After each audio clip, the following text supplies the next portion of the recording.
But my life is good. Really good. I get to wake up every morning at 5 a.m. and make some soup. It's the best. I love it. I get to lay in a bed by myself all of my life.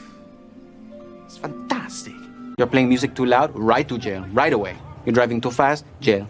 Slow, jail. You're charging too high prices for sweaters, glasses. You right to jail. Where's my burrito? Where's my burrito? Where's my burrito? Oh! Okay, I don't know. Whatever it is, it's not right on the teleprompter. I don't know what that is. I've never seen that. No, there it is. We are going to do Sting, yeah. Okay, but yeah, I can't read it. There's no words on it. Okay. Ready? Sure. There's no words there. To play us out. What does that mean? To play us out. Sting is going to do. It's a video. Sting video. What is for credits? I don't know what that means. To play us out. What does that mean? To end the show? Yeah. Yeah. All right, go. In 5, 4, 3. That's tomorrow, and that is it. Okay. In 5, 4, 3. That's tomorrow, and that is it for us today. And we will leave you with a. I can't do it. Okay. We'll do it live. Okay. No. We'll do it live. Fuck it. Do it live. I'll write it, and we'll do it live. Right. Fucking thing sucks. In 5, 4, 3. That's tomorrow, and that is it for us today. I'm Bill O'Reilly. Thanks again for watching. We'll leave you with Sting and a cut off his new album. Take it away. Do it! Just do it! Don't let your dreams be dreams. Yesterday, you said tomorrow. So just do it! Make your dreams come true! Just do it! We obviously didn't communicate clearly. We're here to discuss your surrender, not mine. Tú eres tan romántico molestando con una pipa. Me preguntas si te quiero. Yo te digo que no estoy lista y no quiero comenzar. No hay nada que pensar. Yo te dejaré atrás. Mientras gano más y más. No estás en mi nivel y tú no eres obligación. No estás motivada y tú aburre mi corazón. Eres un idiota sin inteligencia y razón. Entonces déjame tranquila mientras escriba tu canción. Tú eres tan romántico molestando con una pipa. Me preguntas si te quiero. Yo te digo que no estoy lista y no quiero comenzar. No hay nada que pensar. Yo te dejaré atrás. Mientras gano más y más. No estás en mi nivel y tú no eres obligación. No estás motivado.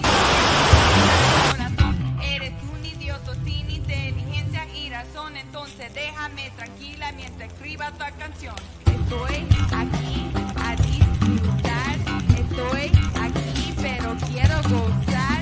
Si quieres a mí pero vamos a bailar. Cintura a cintura, papi, tra, tra, tra. Bailando, gozando y me gusta tomar. Pero no quiero pendejos que no quieren respetar. Déjame pendejo, papi, ya no más. Déjame pendejo, papi, ya no más. Estoy aquí a disfrutar. Estoy aquí pero quiero gozar. Si quieres a mí pero vamos a bailar. Cintura a cintura, papi, tra, tra, tra. Bailando, gozando y me gusta tomar. Pero no quiero pendejos que no quieren respetar. Déjame pendejo, papi, ya no más. Déjame pendejo, papi, ya no más.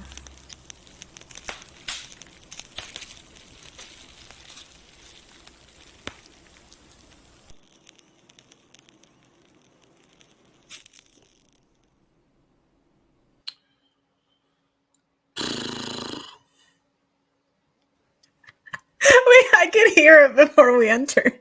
You could hear? What would you hear? Like,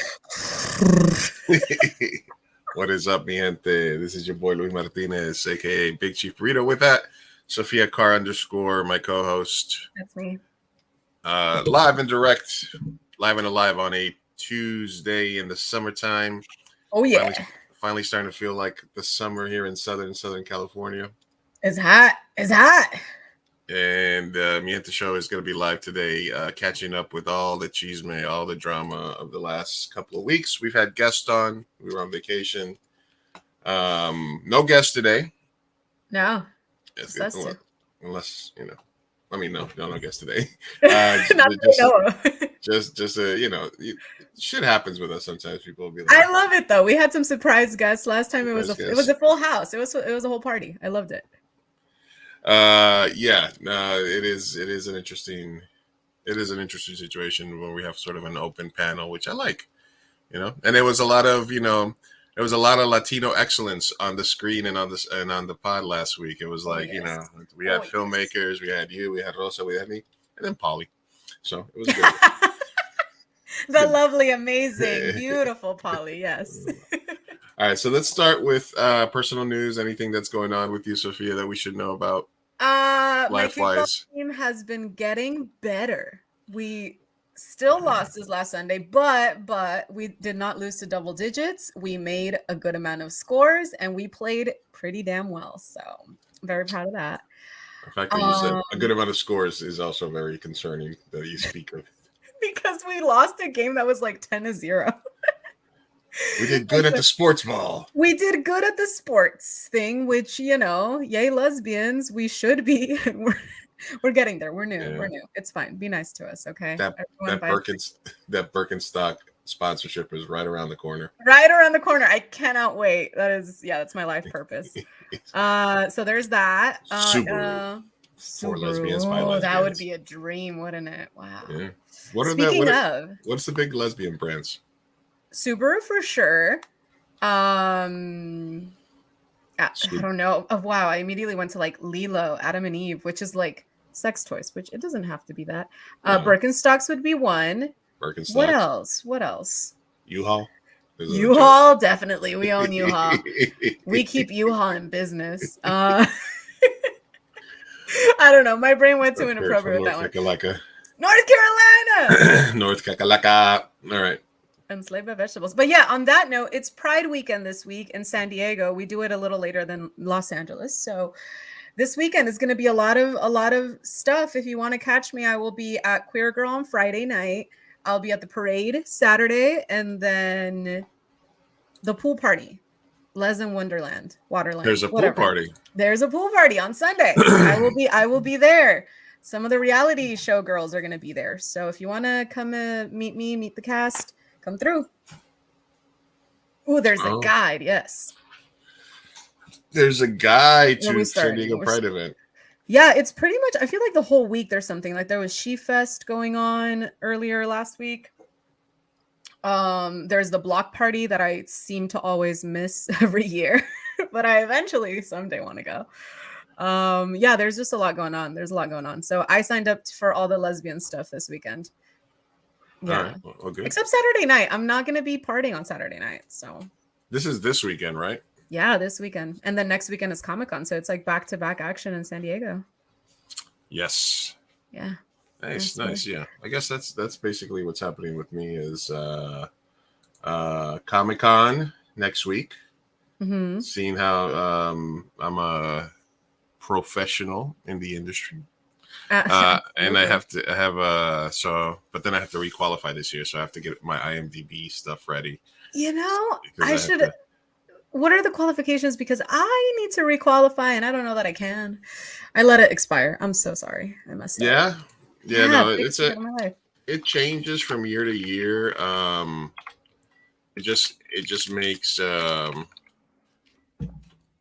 sense based on how the demographics and stuff change and whatnot. So it's kind of like a gotcha thing. But usually it comes down to like IMDb credits. So make sure you have any recent ones updated, and then your personal pages and stuff. They like to see who's there and anything that skews towards either comics or superhero stuff or thing that's more along their sci-fi. Yeah. Sci-fi. Yeah, I think Alien Story is what's gotten us for a lot. Well, we need to start shooting the second one. Come on, dude, let's do it. Soon. How's it going? Yes, you should change the name. You should, Kurt. I was saying that earlier. I was like posting on Instagram, and so fun fact: Enslaved by Vegetables is Kurt who wrote the theme song to Mi Gente Show. Or created it and because yeah. I think it's from a. He created it from an existing audio, like a public free to use audio track, and then he added the stuff to it. He added stuff. Oh, Yeah. Honey I loves believe it. so. I believe Honey so. loves it. But it's got a weird name. Well, I think the name is just like intro. Where am I? It's just like it's just intro, you know. So I was like, if you want to change it to Mi Gente Show, we won't mind. And then we can post it, and then we can get more downloads, and people can be more exposed to his music. Obviously, boom, there you go. It's a great song, by the way. I have it in my Spotify, and like whenever it comes up in my playlist, I'm like, yeah. It's so We good. vibing. We vibing. It's so good. But personal news for you. Well, do you want to start off with what we did earlier in the week with the game? Oh yeah. I can actually pull up some pictures and stuff so we can show up. We had a co-host outing. We have tickets courtesy of Uniradio, who my older brother works for, and he sends me tickets every year to the Mets game because I'm a out of towner. So I like to go at least to one baseball game to see the Mets every year. Usually they lose. Spoiler alert, they did lose this year. They did lose this year. Well, that one guy that noob. He made a great yeah. He made Francisco the 1 point. Alvarez, the catcher, our rookie catcher. He's a fucking little beast. He did really well. So this is a bit of a San Diego minute, but we started off at Border X Brewing. Got to hang out with David Favela. Shout out David, who is the founder of Border X Brewer. Mujeres Brew House. He also he was on the show, and he also works with startups in tech space and nonprofit space, specifically for marginalized communities, people of color, etc. He helps them set up their pitch decks and helps them navigate the process of looking for funding. So he's a really cool guy. That's him right there. We had a drink there. We got to see Saul, who does music all over the place. He was everywhere. He was doing music in the front, in the back, and then I saw him the next day at the at Mello's Frida event. Really? Wow. Yeah, there was another Frida event the next Sunday, and he was also there. So shout out Saul. We got on his laptop, which was an honor, of course. Right. There was a Frida event that Saturday. We saw an artist friend, Inez, who was exhibiting there, and we got to see the people from Chingonas. Inez. And then Chingonas ST. Yes. They were amazing. I need to put their sticker on my laptop as well. I got the sticker right here. Yeah, I should have brought it. And you know what? Honestly, the more I looked at this picture, because it was backlit, I did like it. I like this picture. Yeah, I was gonna say I took a backlit one and I took one that was beautifully lit, and you used the backlit one. I used both in different places, but I do like the way this sort of looks. Yeah, it looks like grainy, like an old film. Like I don't know. It looks grainy. It's got the backlit. You know, Yeah. I do like this picture. Yeah. Barrio Dog was a big fucking thing. Barrio Dog was insane. Those hot dogs are incredible, you know. So shout out Ernie and the crew right there at Barrio Dog. Hopefully we'll have somebody on from the show at some point, from their team on at point. We put up some Mi Gente stickers there around the barrio. There's Sofia causing mayhem. And then we got to the baseball game where they lost. Honey has a zoomies. Sorry, I'm gonna mute myself real quick. But yeah, that was basically our day in San Diego in the barrio. Hung out, did the whole nine. Was great time. It was a good outing for the Mi Gente show crew. Woo. Yes. You can call it like a team building. Would it? Yeah. team building We're exercise. like, well, I guess now that we're co-hosts and working together, this is a team building exercise. I mean, we would have hung out. That would have just been us hanging out. It would have been just a normal thing, but we can write it off as a team building. That's it. Yes, exactly. For tax purposes, it was a team building corporate event for us. Exactly. All right. But yeah, the only personal stuff is we're getting close to Comic-Con next week, so I'm just sort of making my schedule.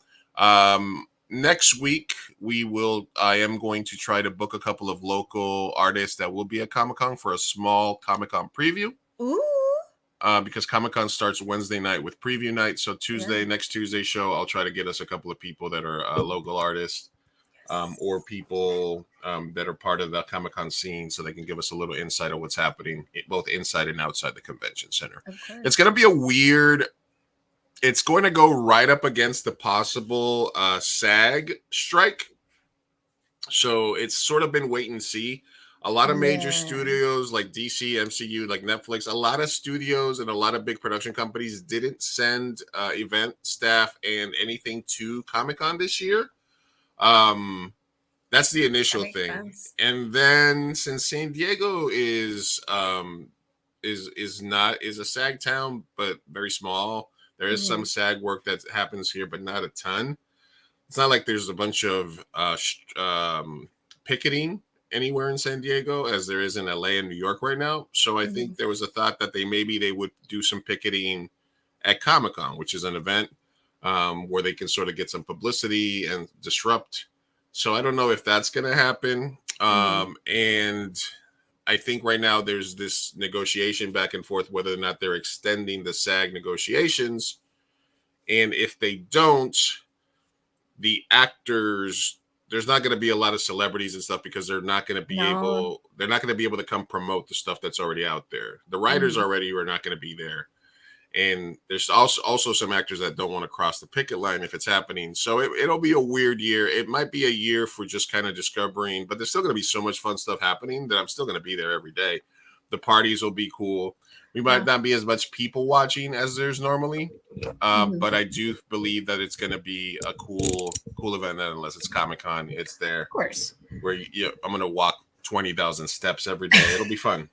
How do you feel just from a moral perspective? Like, do you feel like going to Comic-Con is like a bad thing to do with the WGA strikes, or do you think that it's like I don't know? What's your take?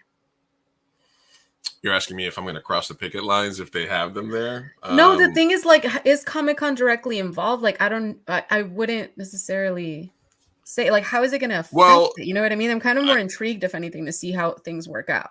If anything, it'll be like a throwback to previous Comic-Cons because Comic-Con was always about a comic book convention. Niche genre conventions, anime, a bunch of stuff gets there. There's a lot of vendors that go there, a lot of independent artists, like, for example, like the stuff that's behind the Mi Gente Show t-shirt, like that artist, I get something from them every year that I go. Oh, yeah. And they're just independent artists. There's also independent comic book artists like Andy Ducliffe and her team. Beth Accomando is going to be there. She's going to be doing stuff because she works with the Comic-Con Museum that preserves the legacy. Keithan Jones, who's always commenting and who's been on the show before, I don't think he's exhibiting this year, but there's a lot of people that are going that speak more to the core of what Comic-Con has always been. And over the last several years, it became, what's the big movie that's dropping their trailer? What's the sneak peek that's happening? Sophia's getting ramsacked by dogs over there. You need to dose them bitches up with some CBD. Zoomies right now. You should see her. She's like destroying everything. If that ring light falls, oh my gosh. That's right. I'll vamp. Yeah. But basically, it might be a throwback to previous when Comic-Con started. Is it more focused on comics and on independent artists as opposed to just a venue for people to be like, oh, the Blue Beetle trailer, this trailer, Willy Wonka trailer, etc. All these other things might be dropping and Comic-Con exclusives and buying stuff. So I think it'll be super interesting to see how it does compared to previous years and what the vibe is. But I'll still have a bunch of friends that I'm going with, hopefully. And we'll still have fun and there'll still be tons of after parties. So we'll get after it. Yeah, for sure. And then also Comic-Con, it has a lot to do with like video games and just like unrelated stuff to writers as well. Like I remember I used to always like to go to the Magic the Gathering area. Yeah. A lot of nerd stuff. It's NerdCon. It seems a bit unrelated, but so it also feels, like, understandably linked. So yeah, there's definitely a few panels. We have an artist friend that has a panel, Jose, who actually did the music to Alien Story. He did the intro music. He might be on the show Tuesday, or we might do a segment with him. He's on several panels. Andy's on a panel. So there's a bunch of stuff that you need. Danny Fernandez, the activist, she's going to be on several panels. So there's a ton of people. There's a ton of stuff that I want to see for sure that's going to be happening there. So either way, I'm going to be around there. So, I'm not going to be cosplaying or anything because it's going to be too hot, but we'll be around. We'll be in the mix. We'll be in the mix. Yeah. All right. Salud. What? Gracias. I muted myself right on time, I think. No, we got. No, I didn't. Oh, darn. Whatever. We got a little bit. We got a little bit. But anyway, we've been doing a lot of interviews and stuff recently. Last week specifically, we had Ken Castillo on. Rosa stopped by, Polly stopped by, and we didn't really get a chance to dive into some of the sort of big issues that we had. So that's what this episode is going to be about. We're going to be just sort of doing a little bit of a deep dive and just into all the tabs that I have saved, without having to worry about, people coming on the show and etc. So yeah. So it'll be catch up all the drama. It's going to be essentially an extended tea and hellscape watch. I'm ready. You're ready? Are you ready for watching of the hellscapes? Oh man, as ready as I'm gonna be. Takes a shot. Takes a shot. You don't know what's in here. You don't care. It's fine. Nobody cares. You're gonna be fine. You're gonna be fine. It's coffee, darling. You're gonna be fine. It's coffee. I got coffee, and it's the time of the year where the nighttime coffee has officially become iced coffee. Oh yes, it is. So. And it's getting close to morning iced coffee, too, because I have coffee first thing in the morning when I wake up, and it's usually hot. But July, August, I'm like, make sure I got ice cubes so I can ice that bitch up. Yep, it's getting there. Honestly, yeah. It's iced coffee season, which for white girls is all year round. So let's get into it.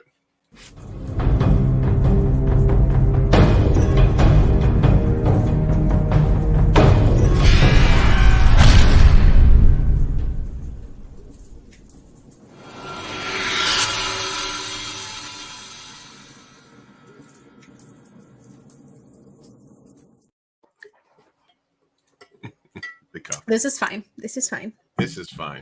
I had mentioned this to you. This is just really, let me knock this out of the way because we had this San Diego thing that was happening. I mentioned this to you. Why did my screen share go away? Give me a second. Take your time.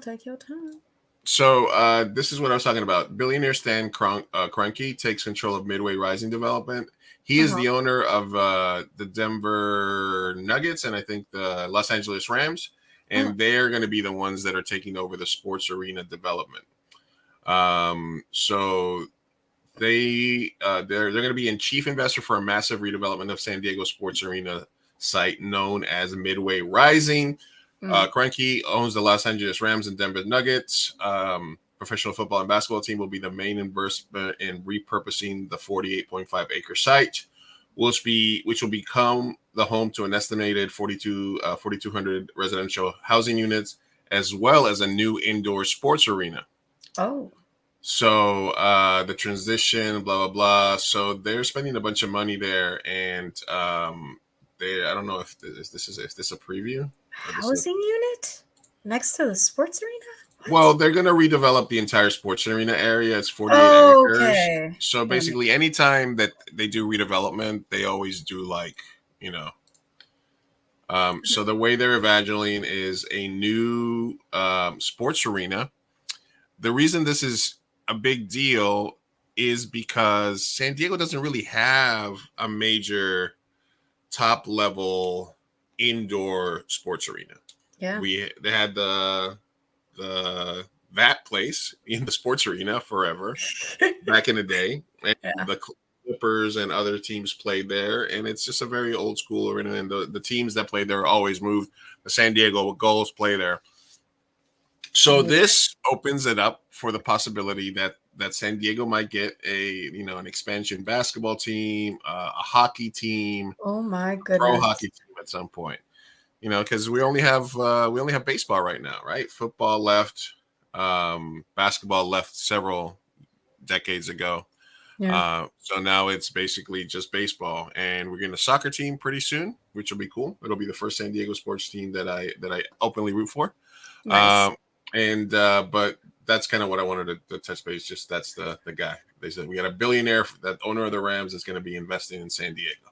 San Diego's already so expensive. Can we stop? I mean, but also yay progress, whatever teams, yay sports. Maybe they can play kickball in it. Yeah, maybe they can play kickball. I'll never make it. But what has me intrigued, I guess, is the housing. So it's gonna be like also apartments or maybe like a resort, maybe like because they're already doing the resort / condos here in the South, right? Which is Everything's gonna have condos. Everything's gonna have condos. Yeah. Oh yeah. It's all about the affordable housing. Affordable housing that nobody can afford. Exactly. It will continue to get more expensive here. Absolutely. I'm moving to Texas. All right. I know. I know. I grew up in Texas when I was a kid, and it's a beautiful place and it's awesome, but I don't know. I couldn't see myself going to a state where weed isn't legal, honestly. It's still not legal? That's maybe, yeah, no. Really? Nope. With a place like Austin, I would assume. No. Maybe in Austin is a little bit more relaxed, and Austin's kind of like a little thing in the middle. Little blue, yeah. Yeah, but unless they turn it blue without all the gerrymandering and shit. With this amount of Californians that are moving to Texas, I feel like it might go blue someday. They're mad. They're like keep California out of Texas. Well, then keep the rent low, and then the Californians will stick around. True. That is true. That is very true.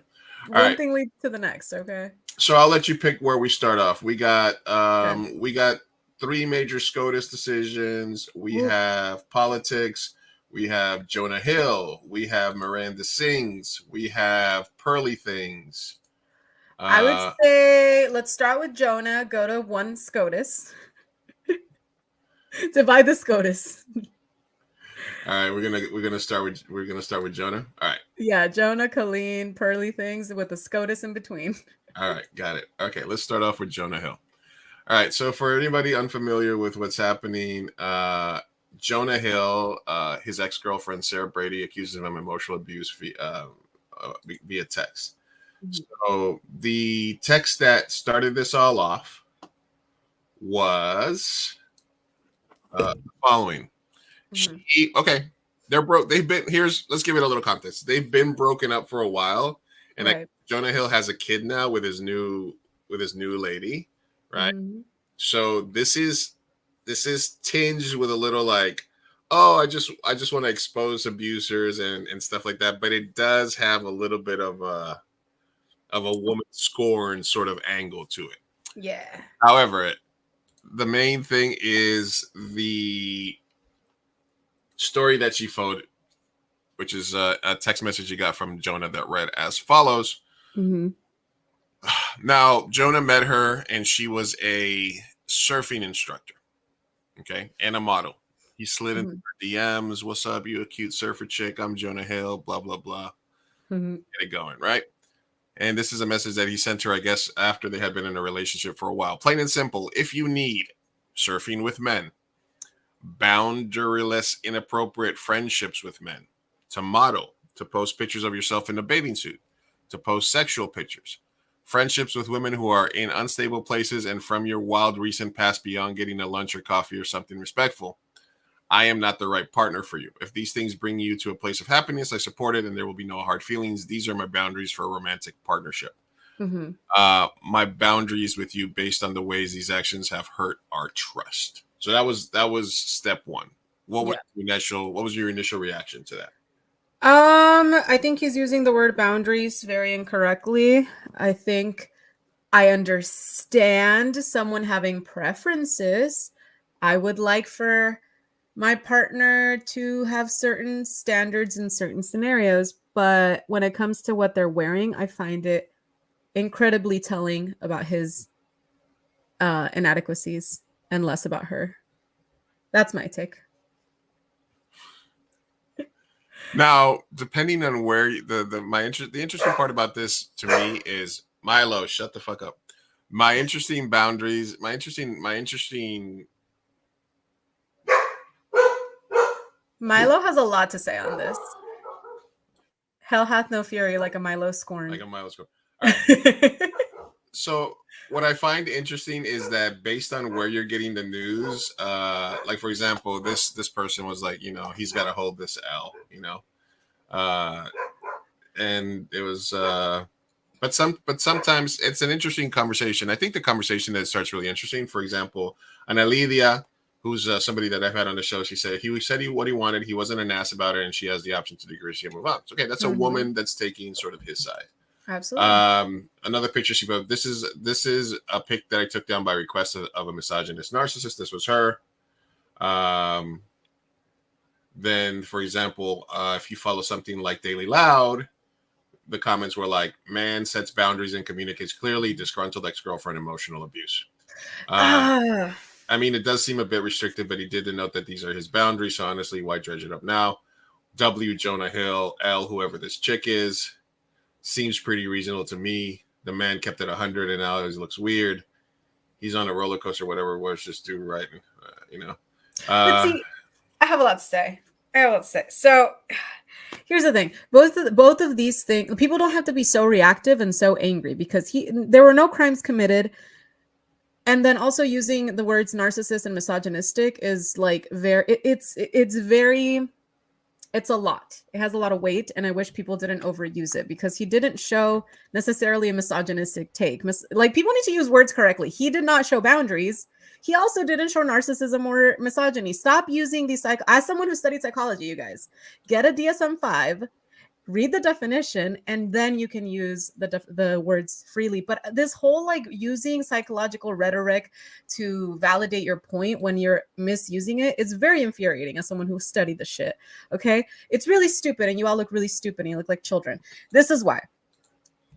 I understand that people can have preferences. I like the people that I date to be a certain height, look, feel. I like how people dress, you know, whatever, right, as well. But the problem that people are missing is that it wasn't the fact that he has these preferences, because he did word it in a very nice manner. He didn't say, bitch, take that shit off. Like, you know, like he worded it in a very, but that also doesn't give him the right to tell someone what to do. It's okay if that's your preference. It's okay if she says no.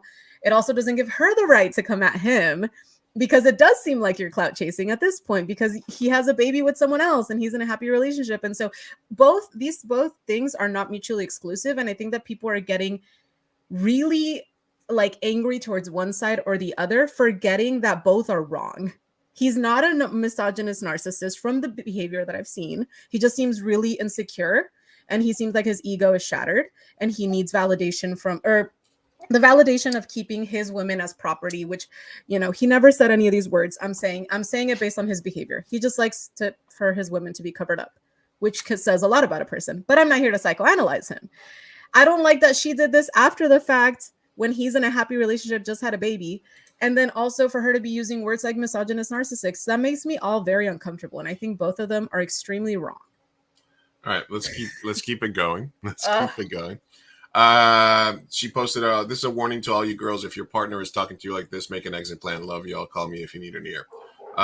Number 3, remove not the video yet. It is my best surfing video. Would you feel better if the cover frame was different? Any more specific ones that bother you? Yes, one that isn't of your ass in a thong. Not a thong, but okay. And as far as other pictures, you in a bathing suit surfing or not. I'm done. There's tons. I'm just going back to Tasman. So he was going back into like her IG. They were having this back and forth. Also, it's worth to note that she works as like a surfer. She's a surfer and a model. So, like, those pictures are not like, you know, like, not that it matters regardless of whether she just wanted to show off her body or not, but like that's also her profession, and she's surfing. All right, so this is where they started talking. Jesus. So when he hit her up first, this was the picture that he was responding to, which is her on a surfboard with her ass. Oh, you liked it at first. Wow. How you doing? Good. I want to see you. Okay. This is another thing she posted. You're right. We can't do surf social things or develop trust until you consider me and make decisions that give regard to our relationship. I have been as vulnerable as possible, and I'm telling you, needing you to step up to the plate, which you can. I am assured of it. But these losers don't get your time. If you want me straight up, it's consideration. I respect your love of surfing, but I respect myself as well. And your love of surfing and being in those situations and lack of awareness are not mutually exclusive. This isn't me. I have my own issues that I own. If you want marriage and family, you can't use the 25 card step up and cut shit. These people don't get your time or your kindness at the sacrifice. But do you see the isolation? Do you see the you're mine thing about it's just it says a lot about his psyche. And it says a lot that he's throwing out a lot of like buzzwords and like a lot of psychobabble. Yeah, to make it seem like it's a mature adult decision and I'm just making the right choice and I don't know how no, sir, you're being very egotistical and it just screams insecurity and I feel like that says more about him. He just needs therapy. I think he's in therapy, but he's basically he's in therapy, but he's sort of, and I think I heard it. Yeah. No, he's with a therapist that's very, very much validating like his things. And I think my main takeaway, not other than the fact that, okay, so for example, somebody said this, like fucking this, would it be acceptable for Jonah Hill's ex to tell him he can't act in any more movies with women, take his shirt off, or pose for sexy pictures? No, it wouldn't be acceptable. Okay, then the opposite is true too. We had somebody that we know very closely who had a I wouldn't say abusive, but I would say manipulative girlfriend who told him he couldn't make out with people in movies and stuff like that. And I had to like rewrite stuff so that it wouldn't be sexual because he's like, oh, my girlfriend's going to get me in trouble. So I understand that it can go both ways. That's not boundaries. That's control. I think absolutely. The one part where I think you can give him shit for is boundaryless, inappropriate friendships with men. That means don't fuck other people, right? Obviously, we can agree on that. That's kind of like a given. Friendship with them hoe ass friends of yours that take you to the club, right? He doesn't want that. What is that? Okay. Jesus. Well, I think that's something that's going to come up in any oh, I'm going out for ladies' nights and your girl is dressed up like super sexy. That's kind of like a meme at this point. Yeah, but that's also where respect and trust come in. I understand that we all have everyone has their jealous, fragile ego moments, but you need to, the thing about that is that it's not on your partner to protect your ego if it's that fragile. All right? It's up to you to do that work. It's up to you to figure out because you're not going to control them. You can't. That's a shitty thing to do. I'm assuming he does that with his current partner. I'm assuming he does that and he just feels like a lot of men in the manosphere, a woman should be submissive and be controlled by their man. But the thing is, that's not a healthy relationship. It just isn't. And the whole comparison to how would he feel if she said, don't take your shirt off in a comedy? Yeah. It's the same thing. You're literally trying to control her behavior. And what's worse, it's in her career. Yeah. Yeah, I think, listen, man, that's like the people that are like, I would never date an OnlyFans girl. And it's like, well, is there any then it's not for you. Is there any, are there any OnlyFans girls that are actively trying to date you? Yeah. Probably not. And that's totally okay. It's okay. The thing that gets me is that it's okay for him to have these standards and to say, I'm not going to date someone who does that on Instagram.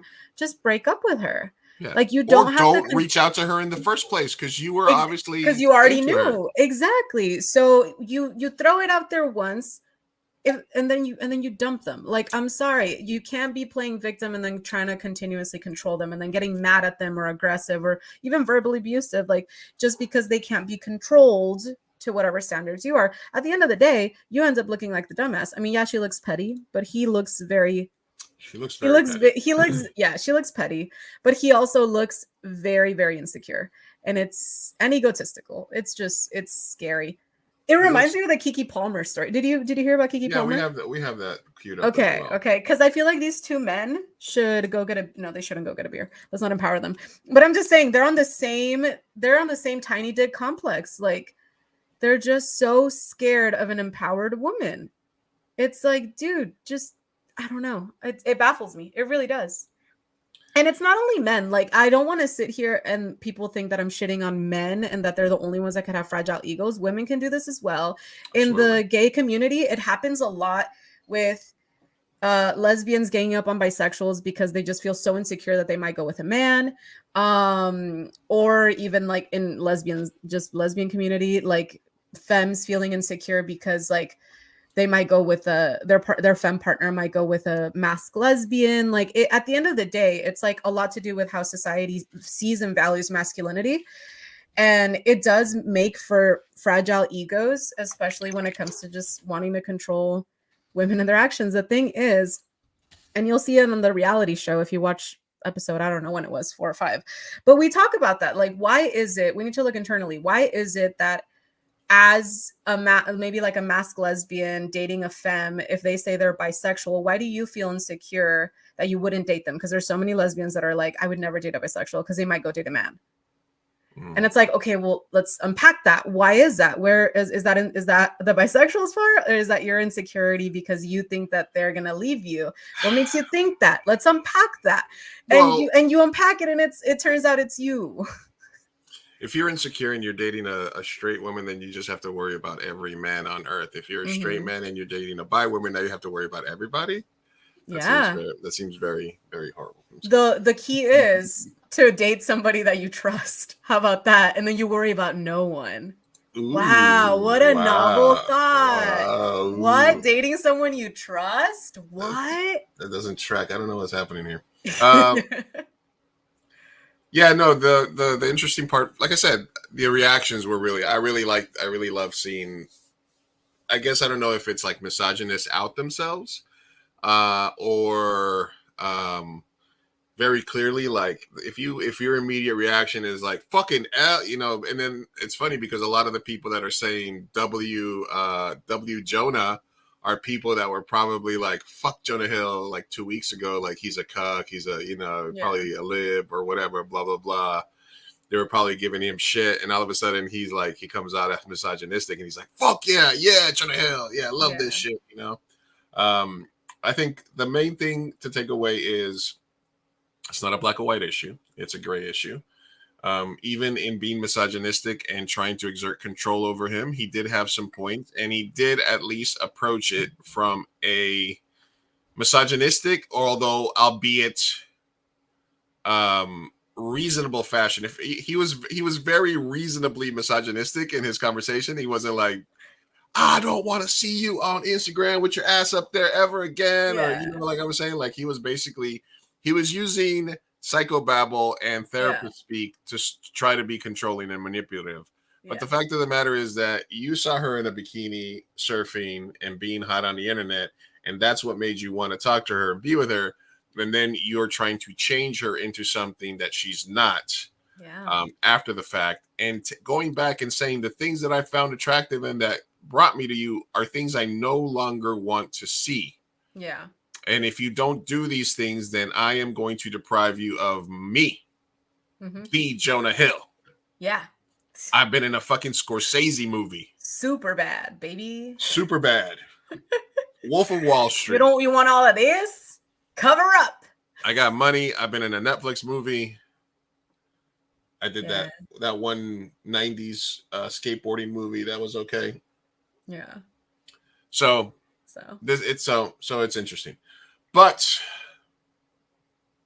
and this was another tape. People don't really talk about how evil the former fat guy community is. You know, like the theme of like if you It really is. There's something to be said for the former bullied and the former fat guys. Yeah. And girls. Everyone's evil, but still. I know some people that used to be fat that became super narcissistic. Well, Colleen Ballinger used to be bullied and quote unquote the theater kid, but I'm like, yeah, now you're grooming kids, so. Yeah, no. All right. Well, the hits kept on coming for Jonah Hill after this, because this dropped earlier today. Oh. All right. This is from Alexa Nicholas. And apparently she was an actress on some Disney show a while ago. I'm not sure what it was. But this is a thread that she dropped today. It says, after reading Sarah Brady's admirable post about Jonah Hill, I just got to say, when I was 16, I got invited to a house party at Justin Long's house where we was living with some lame Predator actor from CSI. Okay. he was sleeping, aka assaulting a minor, a friend of mine that was also 16 or 17. Anyways, Jonah Hill came over at some point and we were all pretty wasted because, of course, the predators were feeding us minors a bunch of alcohol. Also, Justin Law, why the fuck did you have children at your house late night? I've been traumatized by men in Hollywood, blah, blah, blah. I mean, I don't mean to blah, blah, blah. I've been traumatized, but I'm just saying, like, I'm paraphrasing here. Things have to change. And then sideswiping Family Guy. Fuck Family Guy, too. Jonah Hill didn't hand me a cig, which I thought was weird. Then as we walked to the door, basically, she said that she asked Jonah Hill for a cigarette. Okay. Are you smoking? Did you freeze or did I freeze? Oh no. I'm not frozen. Not that I Oh, know. then I froze. Did I Okay. freeze? You back? Yeah. Okay. Last I heard was, "Why you smoking a cigarette?" And then I was like, "It was different times." So basically, she asked Jonah Hill for a cigarette. He said, "I don't have them here. You have to come to the car with me. I don't want to go out by myself." They went to the car. He got cigarettes, and then when they walked back, and he pushed her against the door and shoved his tongue down my throat. I was so appalled, I pushed him off me and ran inside. Hey, Justin Long, I find it interesting you being in Barbarian as a predator. It must have been weird playing some of your friends. You knew your roommate was assaulting a minor under your roof. Eek, I hope you regret it now. Blah, blah, blah. Just a note, Jonah Hill said if I wanted a cig, I had to come with me outside to get it. He didn't want to go along. They were all aware I was 16. That emo guy from Wedding Crashers was there too. Okay. Jonah Hill seemed to have his eyes on me because at one point I wanted blah, blah, blah. So basically, she dropped a bunch of threads today. There's another thing. I want to see where she was side swiping. Yeah, because they're calling.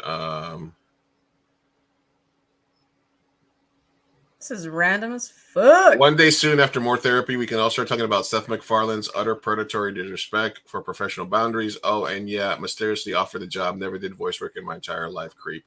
I was 18. He was my boss, and he's 19 older than me. Cancel Family Guy. So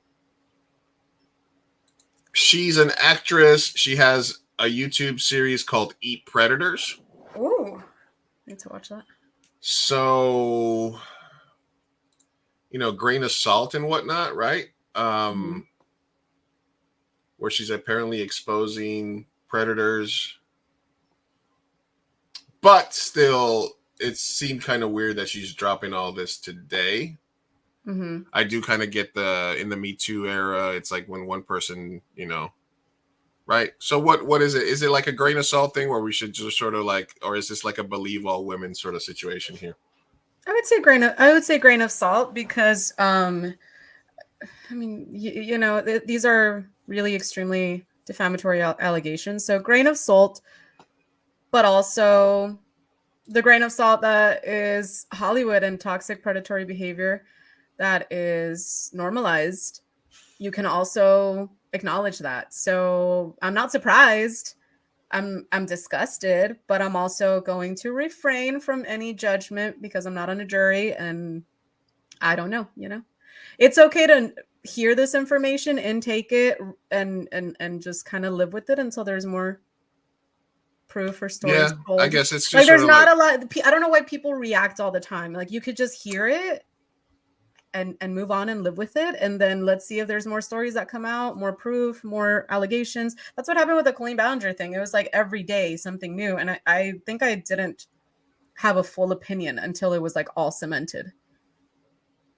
So anyway, but I can see that happening. Like, can I not see a party with a bunch of powerful celebrities that are fucking being predatory towards underage girls? Yeah, of course. It happened with the Vlog Squad. It happens everywhere in Hollywood. It was one of the main reasons why I'm happy I didn't move up there when I was like in my early 20s. And it's still scary for me to think that I would be around powerful people. Powerful people scare me. They really do. And I was having this conversation with my brother. I don't know how the catalyst was, but we were like, would you be more scared to be around like a millionaire?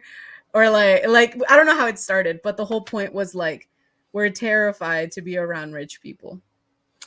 Yeah, because they have so much power and they can get away with so much. So, listen, we don't victim blame, obviously, but so as a 16, 17-year-old girl, if you were on a TV show early, there's also something to be said for her parents letting her or herself put in that situation, right? Not in a victim shaming sort of way, but in a they say child actors are obviously act a lot more mature than they are, especially if they've been in the industry for a while. Mhm. So is there anything to sort of that lifestyle, the pageants, the, 16, 17-year-olds sneaking out, I would assume, to go to a party at B-list Hollywood celebrities Well, my and thing is drinking? no. My thing is you can't, because here's the thing. You can Like, kids gonna be kids? Kids are gonna do that? yeah, sadly, like they have the out of I was a fucking kid. Like, what's the dumbest Mm. thing you did at 16? You I know what I mean- mean? So like even if they could have all the worst intentions in the world and be like, I snuck out, I drank, and I like, and they I still want to go have the fuck out- Jonah Hill. Yeah, like- they can even say that. They can even have Right. the what was the Demi Lovato one of like Wilmer Valderrama was like she came on to me. And it was like Mm. at the end of the day, she has every out because you were fucking 30 and she was 15. Like this is like that you just don't have an excuse. You are the one that has that task of not inviting kids to your party and not getting them drunk. Okay, Like- not to play devil's advocate, but isn't that's sort of like having it both ways though, right? Isn't that In like what you sense? say like that's an out? That's so are you saying that all kids from 15 to 18 can just do whatever they want with no consequences? No, I'm not saying that they can't have consequences. You could kill somebody at a fucking 11, right? You can do you can do a lot of shit that has but my thing is if we're going to hold people accountable, you're going to start with the adults in the room.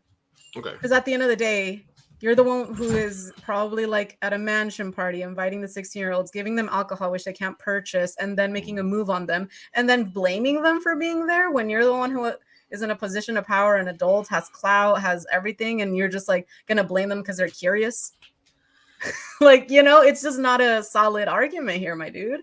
To be clear, I'm agreeing with you. I'm just trying to play devil's advocate in terms of like let's look If at it there's from any another- out. No, yeah. I'm looking no, at it from another yeah. perspective. Because Yeah, we both I'm trying to see if there's any possible out too. because and I'm we just like, both I just don't see it. know we both know an influencer Mhm. who I known since she was 15, and I was protective of her because she was part Colombian, or she was Colombian, and she was on a set and she was like, I'm 15, I'm emancipated, I have my own social media business. She has a Tesla at like 16, 17. She has like a Tesla. She's got her own like marketing brand, stuff like that. Mhm. And she was dating a guy who was like 27, 30 Yeah. at 16, emancipated, living on her own. And that guy hated me because anytime she would post pictures of herself, like Instagram pictures of herself, like in bed with him in the background. And he would just be like, Yeah, this is gonna come back to bite me in the ass. and she posted a picture of him once he was like a guy, he was in good shape, and she was like, what would you call the cologne my boyfriend that my boyfriend models for? And I said statutory by Calvin Klein. He didn't like that one. I said statutory by Calvin Klein, and he did not like that. Yeah. But when I would talk to other females that knew Mhm. her, I was like, and they would defend the relationship Right. because I was uncomfortable with it. I was uncomfortable knowing that person. I didn't want them to be in any of. They were an actor. I didn't want nothing to do with them. And they specifically have hated on me. They have like reported my post on Facebook. Like they really, really don't like me at all. Like I remember I did something to him and he posted a picture that I had. Remember when we did the Slapworthy trailer and I had a picture of me with like all the chicks there? Yeah. And he like reposted that, like saying like, oh, what about you? And I was like, what? I like being around hot chicks. What do you want me to say? But every time I spoke to a couple of people, I spoke to a makeup artist that she knew. I spoke to a couple of other actors and stuff. They would defend her and say, no, she's very mature for her age. She's been emancipated since she's been 15. You know what I mean? And in my mind, you could see how red pill or misogynist or just other people would say, well, she can turn around when she turns 24, realize that she was, and then I'm not saying play the card, but she can turn around and say, hey, when I was 16 and I was emancipated and we were in a relationship together, that wasn't cool. Yeah. And now I'm going to expose you and make you feel like shit, even though I was in this relationship with you. So that part to me is kind of like, And we've always talked about the difference culturally, where in Colombia, like right now, 15-year-olds date 30-year-olds. In Mexico, 16, 17-year-olds date much older guys. Right. And that's very much a cultural thing. You turn 15, you're quinceañera, and their families and nobody else would, even in the late 90s, early 2000s, when I was in my 20s in Colombia, and people would tell me, oh, you know, you should, my niece or this, my neighbor, and they're like, oh, she's 15. I'm like, why would you try to, I'm not, they're like, no, it's. Right. No, I see what you mean. And we've definitely like gotten a little more, or less more conservative, would you say, on the whole age thing. I mean, in the UK, you can still, 16 is the legal age. So there's a lot of arguments that you can make for like the legal age and where it should be and all of that. But at the end of the day, the reason why it's okay for her to eventually grow up, become 27, 28, whatever age you said the guy was, and then realize how inappropriate that was, is because he has those years ahead of her. If it was vice versa, if it was an older 40-year-old woman with a 16-year-old guy, he would have the same merit. It's just one of those things where you don't know how stupid you're being when you're young until you get older. It's just one of those things. So the legalities, the ethics, all of it, her maturity, it could all go and be part of the discussion, of course. But I think that if she was truly mature for her age, if that was truly a good relationship that she had, she will then get to 30 and say, that was a great relationship that I had, and that I love my ex. Like, he's a good guy. She's not gonna get to 30 and be like, wow, like he took advantage, because those are things that you realize later, you know, like, I don't know. I was a willing participant. I was a willing participant versus I wasn't. Yeah. And I feel like everyone who was young and was a wild young person had to make those I guess judgments later on, right? Because I also snuck out at 16. I also drink. Like, I did a lot of shit at 16 that then now that I'm older, I'm like, okay, was that abusive or was it not? And we all have to kind of like judge later on, was it or was it not? And so we've all been at the parties where there's the clearly underage person partying, hanging, and then you're like, they're gonna regret it, or also like, is this one of their best nights of their life? We don't fucking know. Right. And it's up to them to judge. And that's one of the things where people get very defensive when they do or say something that hurt another person. But I'm like, at the end of the day, it's your actions and their perception. People are going to receive things differently. So he can, the 28-year-old, however old the guy was, he can say that was the best relationship of his life, but she can also have the ability to not judge it until she's his age. Okay. You know, and that's, yeah. So not to go back to Demi Lovato, but that was her whole song as well with 29. Like she got to the age that Wilmer was when they started dating. And she said, I'm disgusted. I would never fucking do that. And it's abusive in retrospect. And she also has that merit. So. Yeah. I'm just saying there's a little bit of a gray area there that needs to be explored. And I think sure. it's basically the transition between how things used to be and how they still are someplace, and how we are now trying to look at it as revisionist. Because even when we had maybe Maribel on, I think, or she spoke to me, or somebody else, where we've had these people that talk to us and they're like, yeah, my grandfather basically kidnapped my grandmother at age 13 and took her to the US, and they had 19 kids. Well, I mean, yeah, like, dude, you know? fucking, yeah, my grandpa for sure stole my grandma, raped her. They had 1 billion kids. He was a cheater and an alcoholic, but my grandma also had a Stockholm syndrome and loved him. So yeah, so it's you know, what am I gonna do? Judge them? I was just like, he's a creep. That's weird. Yeah, are you gonna like, right? Like, are you know what I mean? There's this weird area where, where it's like, how much are you gonna like try to retcon the past? Yeah. So I just thought that was kind of an interesting how people are piling on it, and obviously this Alexa Nicholas, I know I've never heard of her. But she has looking at her content, she's exposing Warner Music Group, Live Nation, Nickelodeon. Nickelodeon is terrible. Yeah, I want to watch that one. She's definitely Dan Schneider's a creep, man. She's definitely you know, an activist. So you always have to take it with a grain of salt when somebody comes and starts that, because for both people, why hasn't she said anything about it up till now? Why didn't why did his ex-girlfriend wait till he's in a new relationship and do it? It makes you look like you're doing it for clout. But then again, there's also the cycle of abuse and not really wanting to put yourself in that position. There's people that don't report assaults and rapes and stuff like that. It's a whole fucking thing. It's not black and white. And Japan just like recently raised the age of consent to like 13 or something.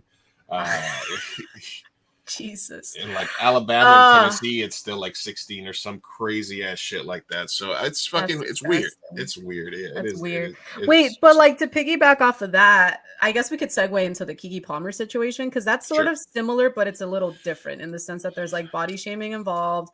It's the mother of his child. So much. So much. Yeah. I mean, hey, I was going to say that when I was 17, I dated a 27-year-old. Hey. And how do you feel now that looking back at it? Good experience? Bad experience? Yeah, good experience. Yeah. Cool. Good. So then you don't have shit to. I got my heart broken, but I was a good, you know, it was when I first moved to San Diego. She was a French Swiss model.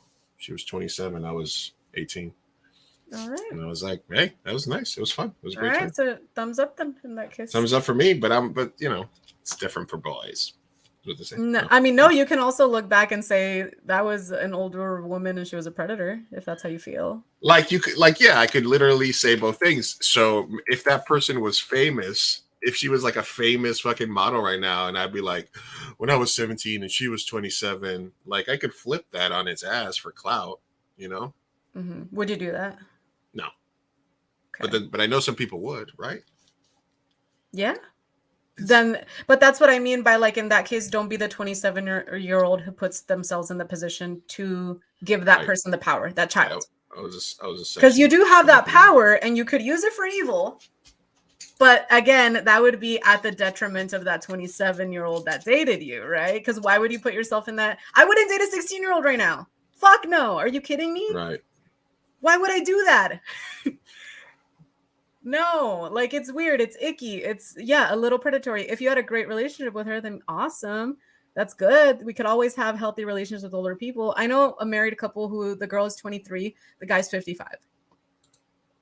Right? And we all have that weird, like, whoa, what the fuck is happening situation. But, you know, they seem to be really happy, healthy. It's going to continue. And when she gets to be 55, I guess she'll make a choice. One of your 28-year-old girlfriends tells you the next week she's dating an 82-year-old guy. Oh, is he near death? And please no prenup. Yeah, one of those situations. He's very clearly doing it for the money. I mean, that's right? I mean, that's fucked up. When it's on the opposite end of the spectrum, is there a difference? No, I would say that's really fucked up, and that goes borderline to fuck. What is it when you abuse older people? Well, elder abuse. There you go. Yeah.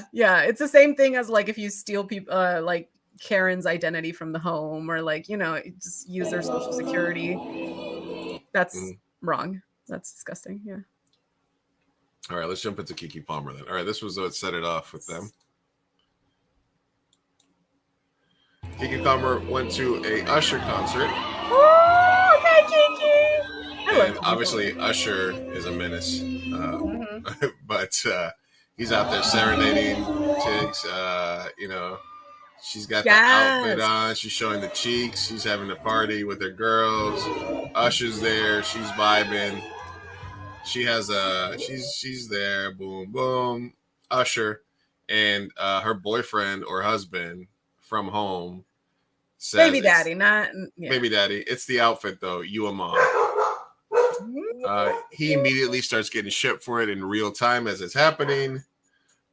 This is what he says. We live in a generation where a man of a family doesn't want the wife and mother to his wife and mother to his kids to showcase booty cheeks to please others, and he gets told how much of a hater he is. This is my family and my representation. I have standards and morals to what I believe. I rest my case. How much money is he bringing to that? Does the power dynamic? You're a stay-at-home dad. Does the power dynamic, like if it was you know? So this is interesting because the power dynamic is switched with Jonah Hill and his ex, right? It's directly switched. The female here is the breadwinner. Right. and they have a baby together. So I would say no. I think that control just looks bad and it makes you look insecure. But go back to the message real quick, because I wanna focus a little bit on the, first of all, the generalizing of, we live in a generation where a man of the family doesn't want to. Okay, you're speaking for all men now. Speak for yourself. The whole wife and mother, that seems like you don't even see her as a human being, let alone a woman. You're seeing her as the mother, which goes to show that, like, once you do have children in society, you get desexualized and you're suddenly not human and you don't have any agency to be a sexual being. Syndrome, right? Huh? The Madonna complex? Yeah, the Madonna versus the horse, and yeah, where it's like you were one or the other. Sir, no, that people are multifaceted. But let's move on to his kids to showcase booty cheeks and please others. You're assuming now that she was dressing like that to please Usher or others, which is again demeaning. Because you can dress like that to please yourself. You can dress like that. She just had a baby and she looks hot as hell. Like, yeah, I'm gonna want to show it off. Excuse me. He gets told, yeah, you're a hater. And then this is my family, you're not including her at all. You're saying my family, my representation, my seed, my child, my baby mama. She's not a fucking toy. She's not a thing. She's not an object. She's a fucking human. So this one I would say is very misogynistic. Okay. Yeah. This one I would definitely deem as misogynistic. This is my family, my representation. Yeah, it's mine. And it's like, I mean, it's the same thing as Jonah Hill. It's just like you said, Jonah Hill worded it in like a very therapeutic way, woo-woo. Yeah. And he's like literally just being an actual hater, just like, you're mine. That's my kid, my baby mama. Ooh, his ego's hurt. His ego is so hurt. And it's fragile. So yeah, that's my 2 cents. All right, here's some of the reactions. Keke Palmer had Usher out here drooling and serenade her with her whole baddie showing. She should have never worn that out the house, so she's definitely not with her ideal man, because when he tells you take that shit off, you take that shit off. Okay, just pearly things. What a pick me, like to be like, yeah, you listen to your man and you submit and you're being a whore. Yeah, so yeah, I guess, but then there was somebody that was posting pictures of the pictures that he would post of her and stuff. So there's another sort of situation where, if she was that way before, or if she was a very sexualized, I mean, go find a girl, I don't know what to tell you. Yeah, like regardless, it just, yeah, it's infuriating because that was a lot of objectified verbiage that he used, which is infuriating. And then it's also like, that's the mom, like that's your mother, like you said, you are a mother. Well, yeah, fucking have some respect and don't post about her. She's the mother of your child. Have some respect, like be a fucking adult. Plus, go talk to her in private. Yeah, plus to put it out there publicly, just commenting on her post, like, yeah, absolutely not the way to do it. Yeah, not the way to do it. Oh, geez. And now she has to share a child with this guy for life. People are wondering whether or not she broke up with him. So far, I think she did, right? I think she did. She responded. So? I think so. There was a response that I saw, but I didn't fully deep dive into it. But I think there's a response. I don't know. I would dump him. What would you do if you were Keke? If I was Keke, I would just continue to shame him nonstop. And then start dating Usher. Yeah, fuck Usher. It's the only thing you can do. Okay. Exactly. Oh my gosh. What else? What else can you do? All right, so that's This Week in Misogyny, I guess. This Week in Misogyny. Woo. All right, let's go a couple of quick things here. Okay, let's do pearly things since I have it right here. Okay. Back to This Week in Misogyny. Since we're sort of on a misogyny loop, all right? Yeah, and women can be misogynists too. Women can be 100% misogynist. All right, I'm gonna play this and let me know what you think. I'm gonna have to pick something up off the floor here in 2 seconds, so I'll be right back. Let me make sure that you can hear it. All right. Why should women shouldn't vote? Okay. Is this? I know. I thought you were having a stroke for a second, but no, that's what it says. Women should not vote. Repeal the 19th pearly things. Okay. Got it. All right. Beautiful. Got it. All right. Let's see if we can hear this.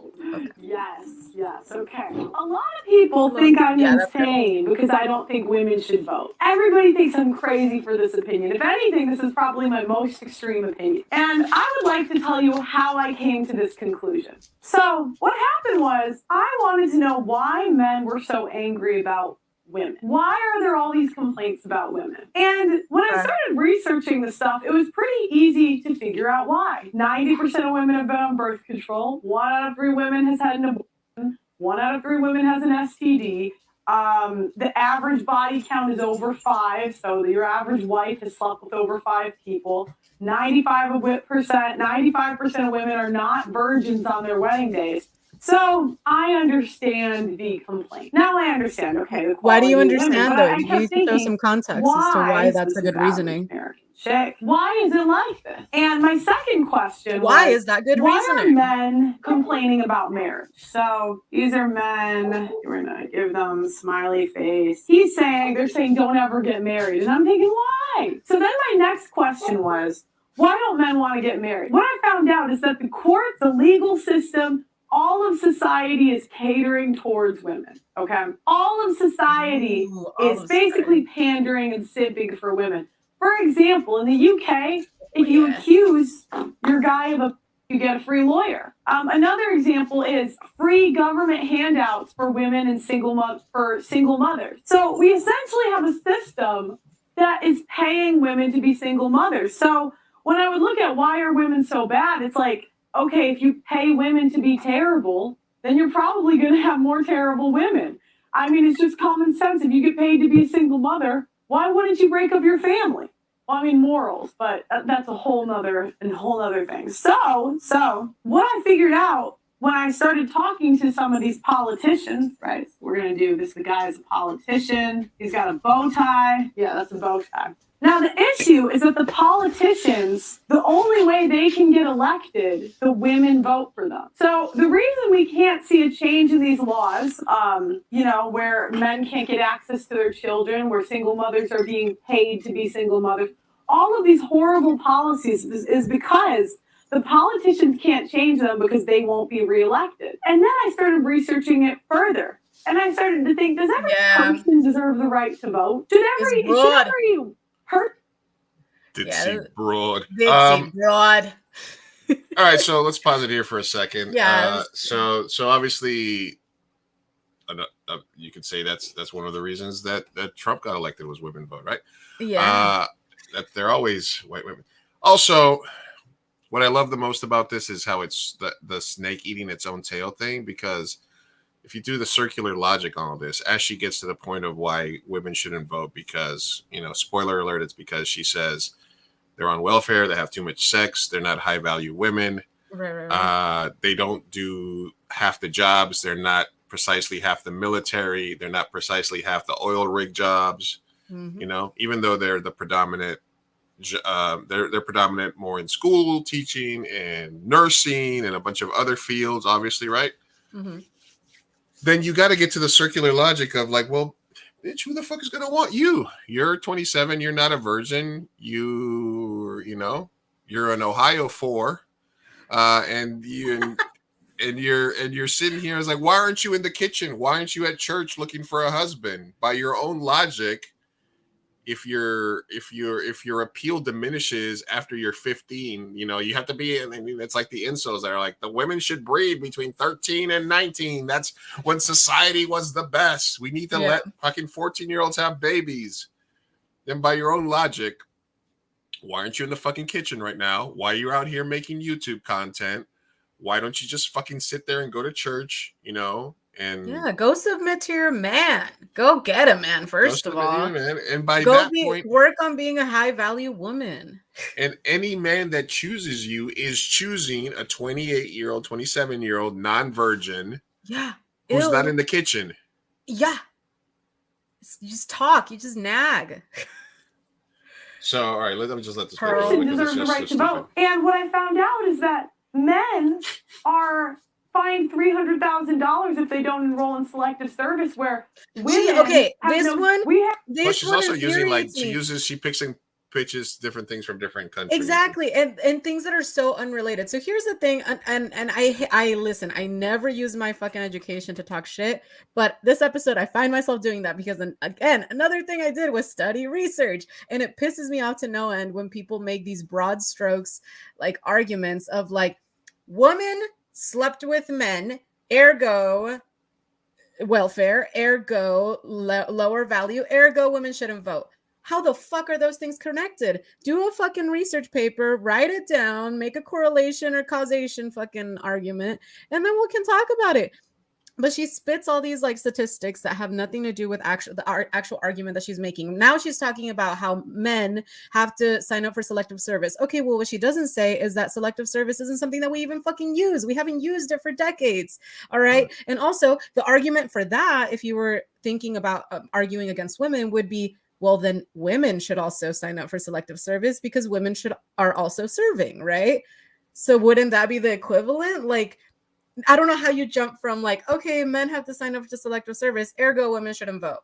Not related, ma'am, not related. Like there's a lot of conservatives that may at least make like good correlation arguments that I can at least be like, okay, but this is like, just wild. Bonzo's right. This broad is just a troll. She's just literally a troll. She just yaps with no logic. Honestly, the one thing that she's doing right is she's bringing the misogynistic out in me because I just want to just be like, you just want to talk shit to her. I know. Like, listen, she's wearing the baggy dress. I've had to hide a belly before myself. I know about the baggy clothing, dear lady. Listen, I'm trying to like. Maybe I should have called her in Ohio for it. Maybe I should have called her in Ohio for it. I know, dude. My misogyny is about to come out, and there's not a lot of it, but she makes every ounce of it want to come out. I'm just like, shit. I mean, okay, all right, maybe I'll give her an Ohio 6. Come on. I'm sorry. I apologize. That's generous, but okay. Well, no, we won't talk about her. Whatever. We won't talk about her physically. I don't know. Right? What is the level of vile that you have to get to until we can actually demonize somebody and like talk shit with our conscience cleared? Because I feel it's like if we do go there, then they're like, look, this is the tolerant, even though we're not part of the tolerant left, you know, I mean, I try to be, I aspire to be, but also I feel like if you get to be like just the most vile, like just mean person, like I'm gonna talk shit about you, right? She's so like clearly a troll because there's no way you can get to this point and really think that and because her audience is not women, her audience is incels. Her audience is like the same is a spillover of the Andrew Tate audience, right? But I can tell you how she did get there though. She's literally like a rich woman who was born into a conservative family, who is the youngest out of a bunch of children, very privileged and very religious. And that's how you get to that delusional mindset. She's never had to fucking actually live life. She doesn't know what the fuck welfare is. She's never met somebody that was on welfare. She doesn't know anything about being a single mother. She just talks out of her ass. And it's just spits out ignorance and privilege. And it's actually disgusting. Yeah. It's absolutely disgusting. So I don't know. I want to pity her, but I also just like, I'm too enraged by her to pity her. I'm just like, you're an idiot. Like, I don't know what to do with you. I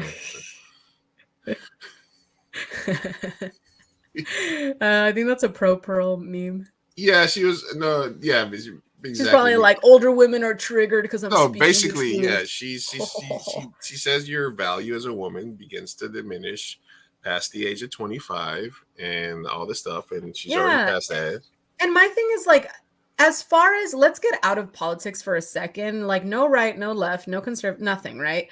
Just in the very base level, when we're talking about discourse, you have to at least come from a humanistic standpoint. If you tell me that you don't value somebody based on anything, their age, race, hair color, fucking height, anything, you just have a lower value for anybody, then we can't have a conversation because it's not coming from a good place. Right now, you're telling me that you think that you're a supremacist of some sort, whether that's height, weight, you know, low value female, low value male. Like, what are you talking about? That's just a way of saying supremacist.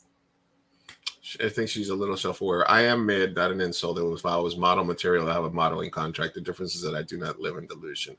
Some of the stuff she spoke out is the average Christian woman submissive to her husband? No. Is the average wife a good mother? Yes. Wait, is the average what? Oh, is the average wife a good wife and mother? I'd say yes. Oh, Most wives and mothers are I don't know, pretty. because then you would have to say like who gets married. I don't know. You know. Yeah. Yeah. So, wait, what is this? The hierarchy of whoredom. I don't know. Like this woman has not worked a day in her freaking life. Like she Uh-huh. just sits there talking shit. How is she gonna wait? What did she say about Barbie? I want to know what she said about Oh, I Barbie. think this was Are you just to talking shit promote about Margot Robbie? it. Despite years of complaining, the most talked about movie of the year is about two insanely hot people. Oh, I mean Oppenheimer, but okay. it's a nothing. It's a Blue nothing. Beetle, but It's a okay. nothing. Yeah, it's nothing. Yeah, no, I mean, she's just, and we also, I had a video of her a couple of months back where she had the little Nazi that was running around with Kanye. Yeah, Fuentes, yes, Nick Fuentes. And she was defending him like, oh, he didn't seem racist to me. But yeah, and I mean that goes back to my thing is like a lot of people are like, well, they were nice to me, so which is fine. I understand that, and like I'm gonna not judge them, I guess, or persecute them. But I'm like, that also doesn't mean that like they have valid arguments. Like he literally is a Nazi.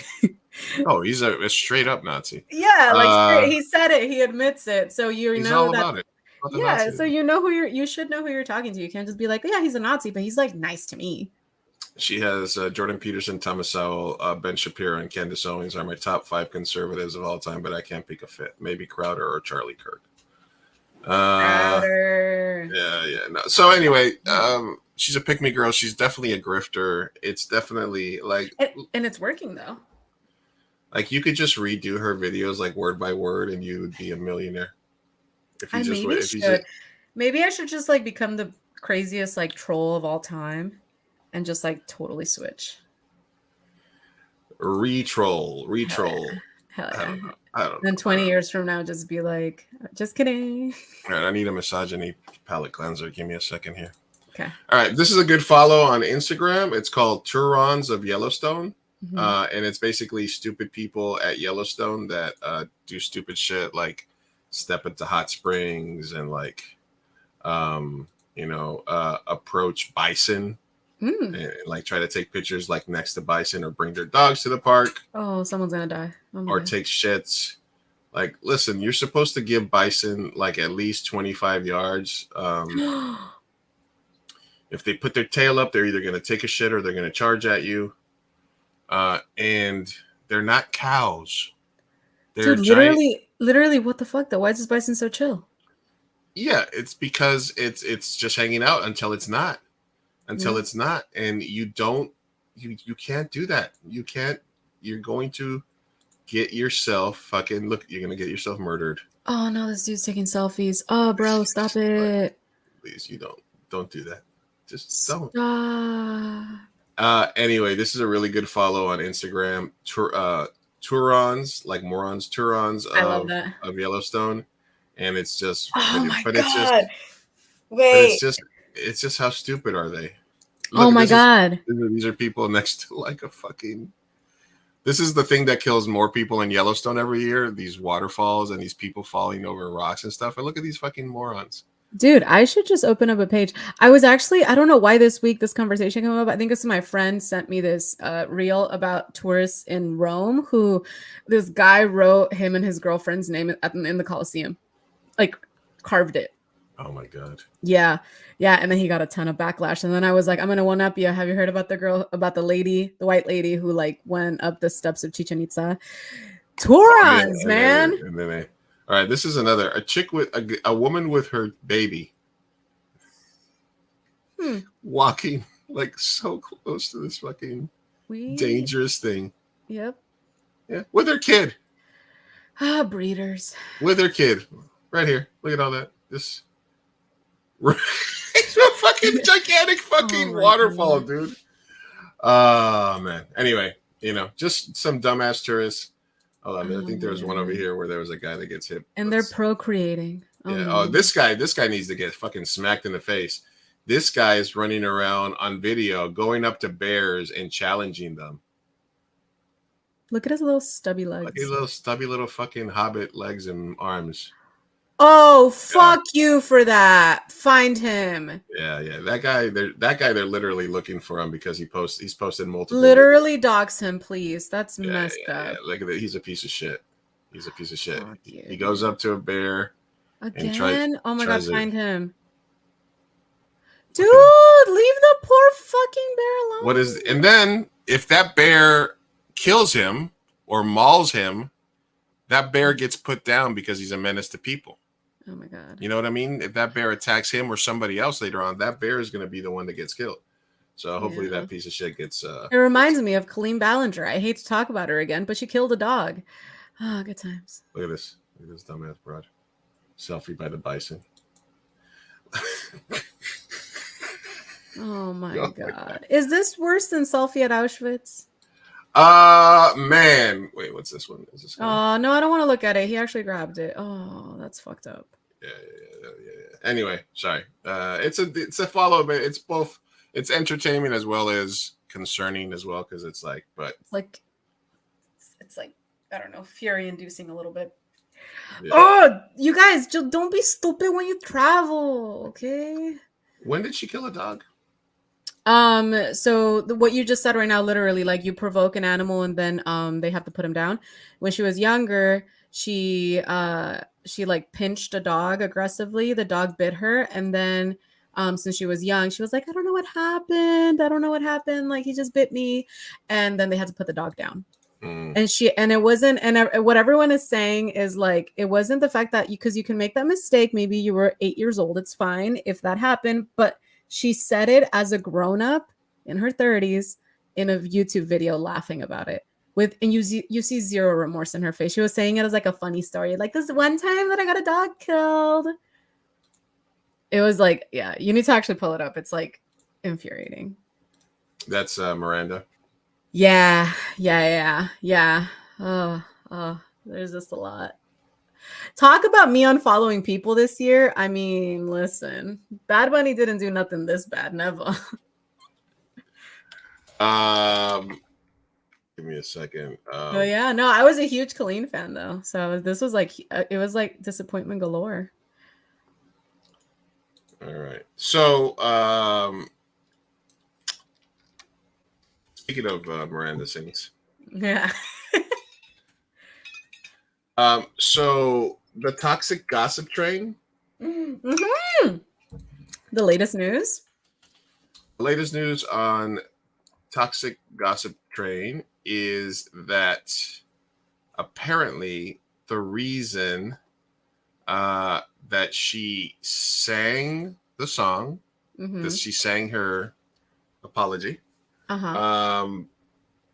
is because she now has released Toxic Gossip Train on like iTunes. Yeah.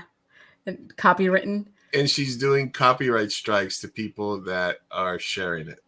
Dude, yeah, because it became a meme. It became like everyone made covers, and then now she's like, she's trying to get her coin. And you know, one thing I do want to point out is during that song, she was like basically coming at the victims for clout chasing, for monetizing all this toxic gossip. And I'm like, girl, who's monetizing who? They haven't monetized a single video, and you monetize your apology video, which has the most views on your channel, and the song now, and you're trying to silence people everywhere you go. Like, she just keeps digging this hole when like literally all she needed to do was take accountability and say I'm sorry. And like, bro, you just keep digging a hole. Like, you can't come back from this. Yeah, she's so fucking. Plus, the whole thing is that, was she coded as like autistic or like disabled in her videos? Like, what was her whole thing? No. So I started watching Miranda Sings when I was younger. I was like probably in like middle school or whatever, but she used to be a lot more inappropriate. So it was like, which is why I don't really like hate on her for like all the inappropriate jokes. She would say queef a lot. A lot of people are like, she was so sexual back then. Yeah, she was an adult character. Like, it was supposed to be not autistic, but she was just supposed to be like this delusional, weird, quirky girl who thinks she could sing. So she starts a YouTube channel and she's like a terrible singer. But she's like delusional that she thinks she can sing. So there was a lot of jokes. At first it was a character for adults, and then it started getting a little cheesy, and her first like set of audience members, me, we grew up, and so we grew out of it and we stopped watching. So she started targeting it more towards kids. So she stopped saying the words queef, she stopped being as inappropriate, but she still was pretty inappropriate. And so yeah, so she kept her character going, but then I became a fan of her as in like Colleen Ballinger. So I started watching her vlogs, which is usually where her older fans would go because it was just a daily vlog. Whoa, these videos seem old. Yeah, these videos are That's when I started watching. She would have like, yeah, she was a lot more inappropriate. It was just like this geeky theater character who thinks she could sing, and she would talk shit. Like you would pay for her to have her roast you, and so all that stuff. But that character was also a product of its time. It was early 2000 or late to like 2006, 7. Yeah, 8. well, her oldest videos are like 13, 14 videos, so it would be like 2010. Yeah, 2010. That seems about right. I was in high school. Okay, yeah, that would seem about right. So it was like, but that's why I'm not like super mad at her Miranda Sings stuff. I think yeah, some of the stuff is a little inappropriate, especially if you're gonna be nitpicky about the Netflix channel because it was targeted to kids. So on that part, yes. When she started targeting her stuff to kids and some of the stuff was highly inappropriate, yeah, we can start talking shit at that point. But my thing was the grooming of the children, because she literally groomed generations of children. Like, not generations, like she would literally have group chats with her fans where there's a power dynamic, a power imbalance, and then she literally made them do free labor for her, weaponize them and their fandom because you have your idol in a chat. And so she would weaponize them and like do all these manipulative things to get them to attack people, to dox people. As soon as she cheated on her husband and they divorced, she got them to attack him. If you did anything and stepped out of line, she would like kick you out and block you. There was this one guy who was a little more towards my age now. He's like 27. But he worked with her when he was like 22, went on tour with her. He was part of he wasn't part of the people that got groomed because he was a little too old for that. But he did end up working with her and going on tour, and like his pay was shit. He was like abused by Corey DeSoto. Like every story that comes out is like insanity. And then you have like the fan who, because her brother is a straight pedophile. And like, there's too many receipts on like her brother actually using her fame to like get into the DMs of young girls. Really? And I'm talking like he's in his 30s and the kids are like 12, 13. Wow. Yeah. And so there's just been like so many horrible stories. And that's why when you asked me earlier about the YouTuber who kind of like, talks about pedophiles and predators, I'm like, with Colleen, I literally gave her every grace that I could. I was a fan. I loved her. And as more things came out, even in 2020, when the allegations started, I was like, okay, there's not proof. That's fine. And then proof came out. And it's like, dude, 3 years. Adam McIntyre had to put up with 3 years of abuse. So I'm very sorry, Adam McIntyre, because I was one of the idiots who continued watching her. So I guess this dropped earlier today, which was that her podcast and live shows have been canceled. Beautiful. If you were looking at her Twitter page, she still has dates up here. This is funny. San Diego, you're next. Get tickets to see me in live. We left it in San Diego. No way. Oh man. Well, no, this was from last year, so it was just funny that we could have been there. Okay. Because I was like, at this point, we could just like buy some tomatoes, maybe sneak up. No. Anyway, no, that was just her pinned tweet. San Diego, you're next. Oh damn, Miranda. She was coming to groom you, Sophia. I remember her from this very awkward comedians in cars getting coffee segment where Jerry Seinfeld had that series that ended up on Netflix, I believe, where he would have like just like Norm Macdonald, Dave Chappelle, different comedians, Bill Burr, and they would go somewhere, they would get in a car and they would go have coffee. But for some reason, I guess it was probably at the peak of her fame, she was on the show, but she stayed in character the entire time.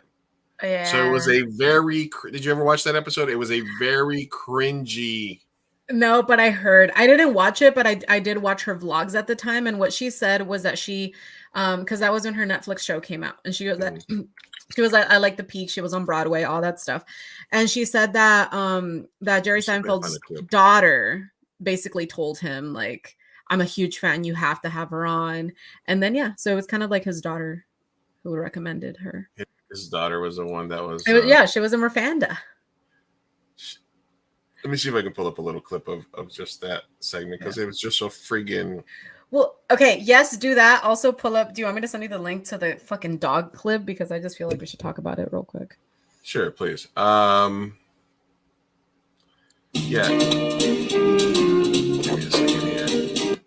Let me mute this. So this is the Comedians in Cars with Coffee, blah, blah, blah. And this is where he goes and he finds somebody. All right, let me just play a little bit of this. Happy to have you on the show. My hair keeps getting in my face from the wind. Right. Can you stop the wind? I don't. Yeah, I don't. What happened? All right, it's stopped playing. Anyway, that was just sort of a very quick example of what it was. Like she was very awkward, and I didn't know shit about her. So I guess the only person this made sense to was Jerry Seinfeld's daughter. Yeah, yeah, exactly. Or like Miranda doesn't make sense to a lot of people, especially when she got a little more PC or PG, both. Because again, she was a very funny character at the beginning when it was very inappropriate, but it was also very not PC. It was, I don't know, it was 2010, 2009, whatever. But she's very awkward. And so you pair that with children's jokes, and it's weird. You have to know what's going on for you to realize you pair that with having little boys come up on stage and pretending you're on a date with them and having them pull stuff out of your pants. Yeah, which and so at first she's from New York, so she would at first, that's a character that was like, its inception was in like underground New York comedy clubs. So she would do inappropriate shit and inappropriate jokes, and it was fucking hilarious, and everyone like laughed, and it was great because Miranda was like a character that you can laugh at, but also you're laughing with, it's like, I don't know, it's funny. When she, she was very tone deaf, so you can make a lot of inappropriate jokes. Anyway, it doesn't make sense for kids, but whatever.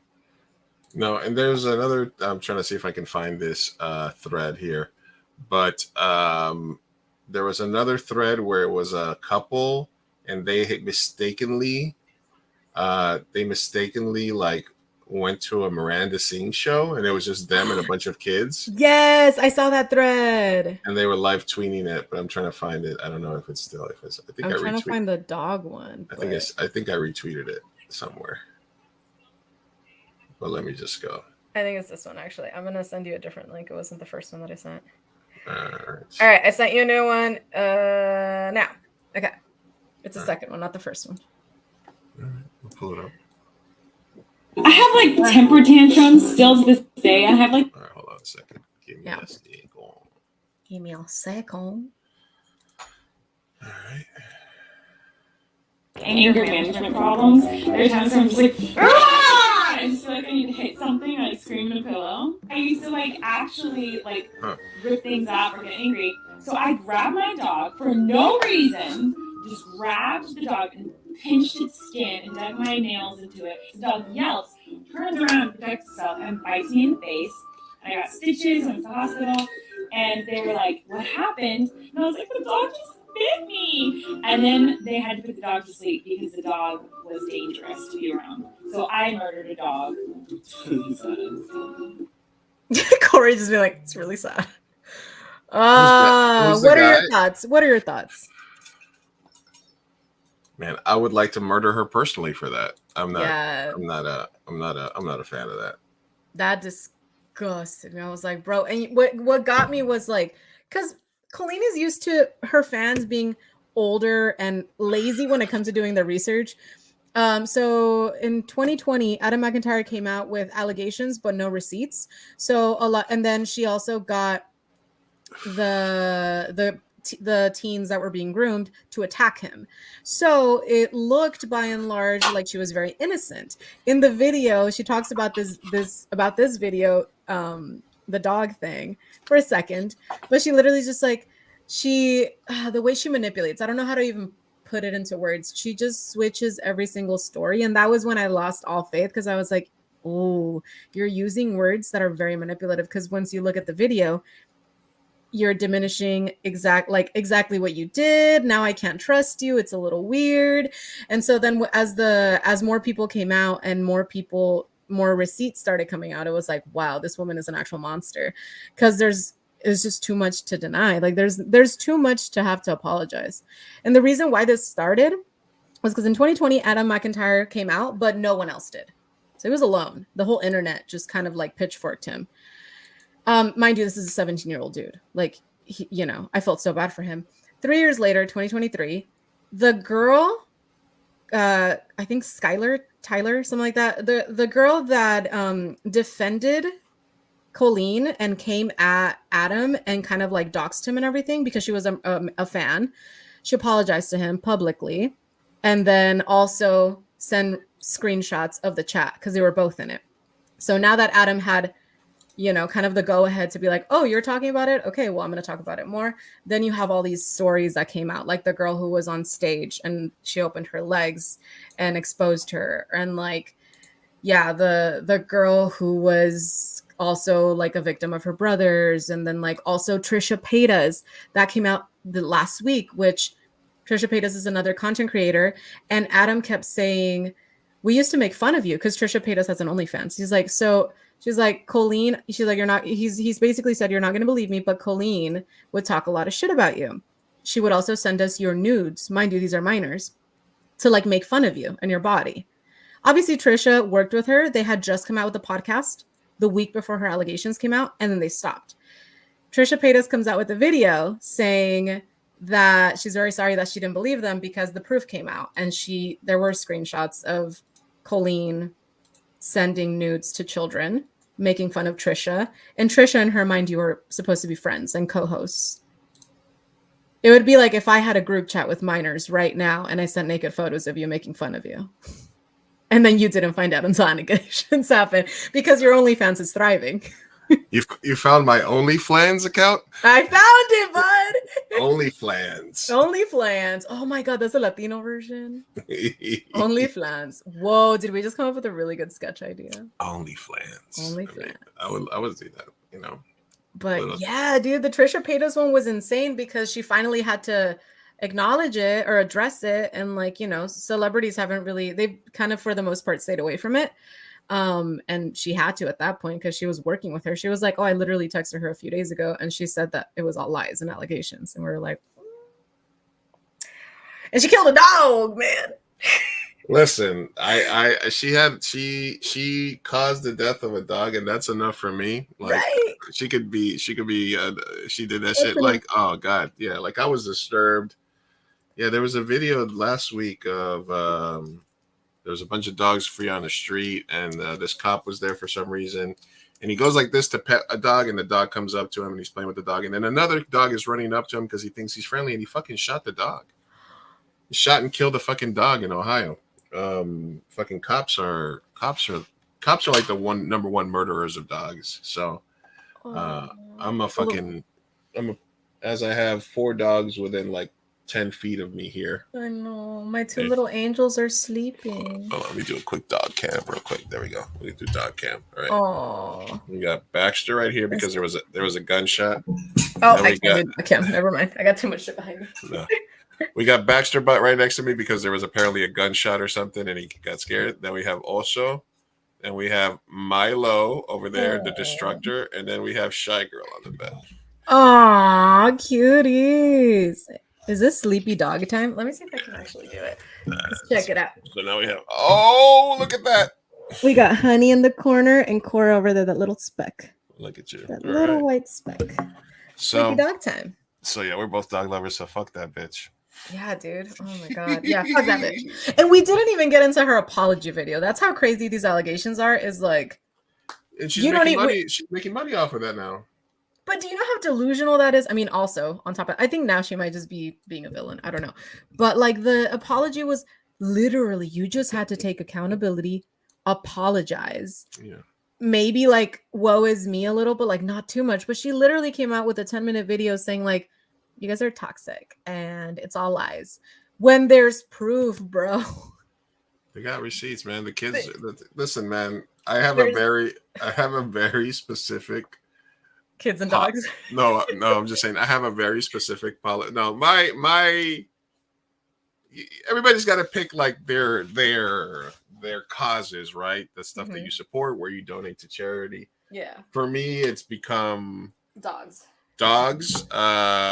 Elder abuse and elder care is also something that I'm obviously part of that. And then I added, autism awareness over the last several years, obviously, to that. So anything that falls into those areas is gonna fucking trigger me right away, obviously. Yeah. So for me, it was a dog. We got six dogs between us now. We do. I mean, it used to be more. I used to have Tango. I used to have Cookie. Yeah, true. There's always been that. Yeah. Let me see. There was something that I had popped up, but my brain just farted for a second. Let me see if I can remember it here.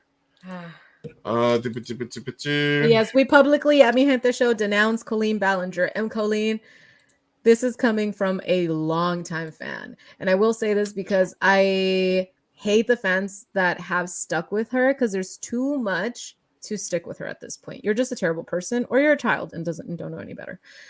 But my thing is, like, we've been silenced in the sense that, like, in the comment section, she deletes any criticisms. And there's a lot of good-hearted fans, longtime fans and supporters who had valid criticisms, and you just silenced them.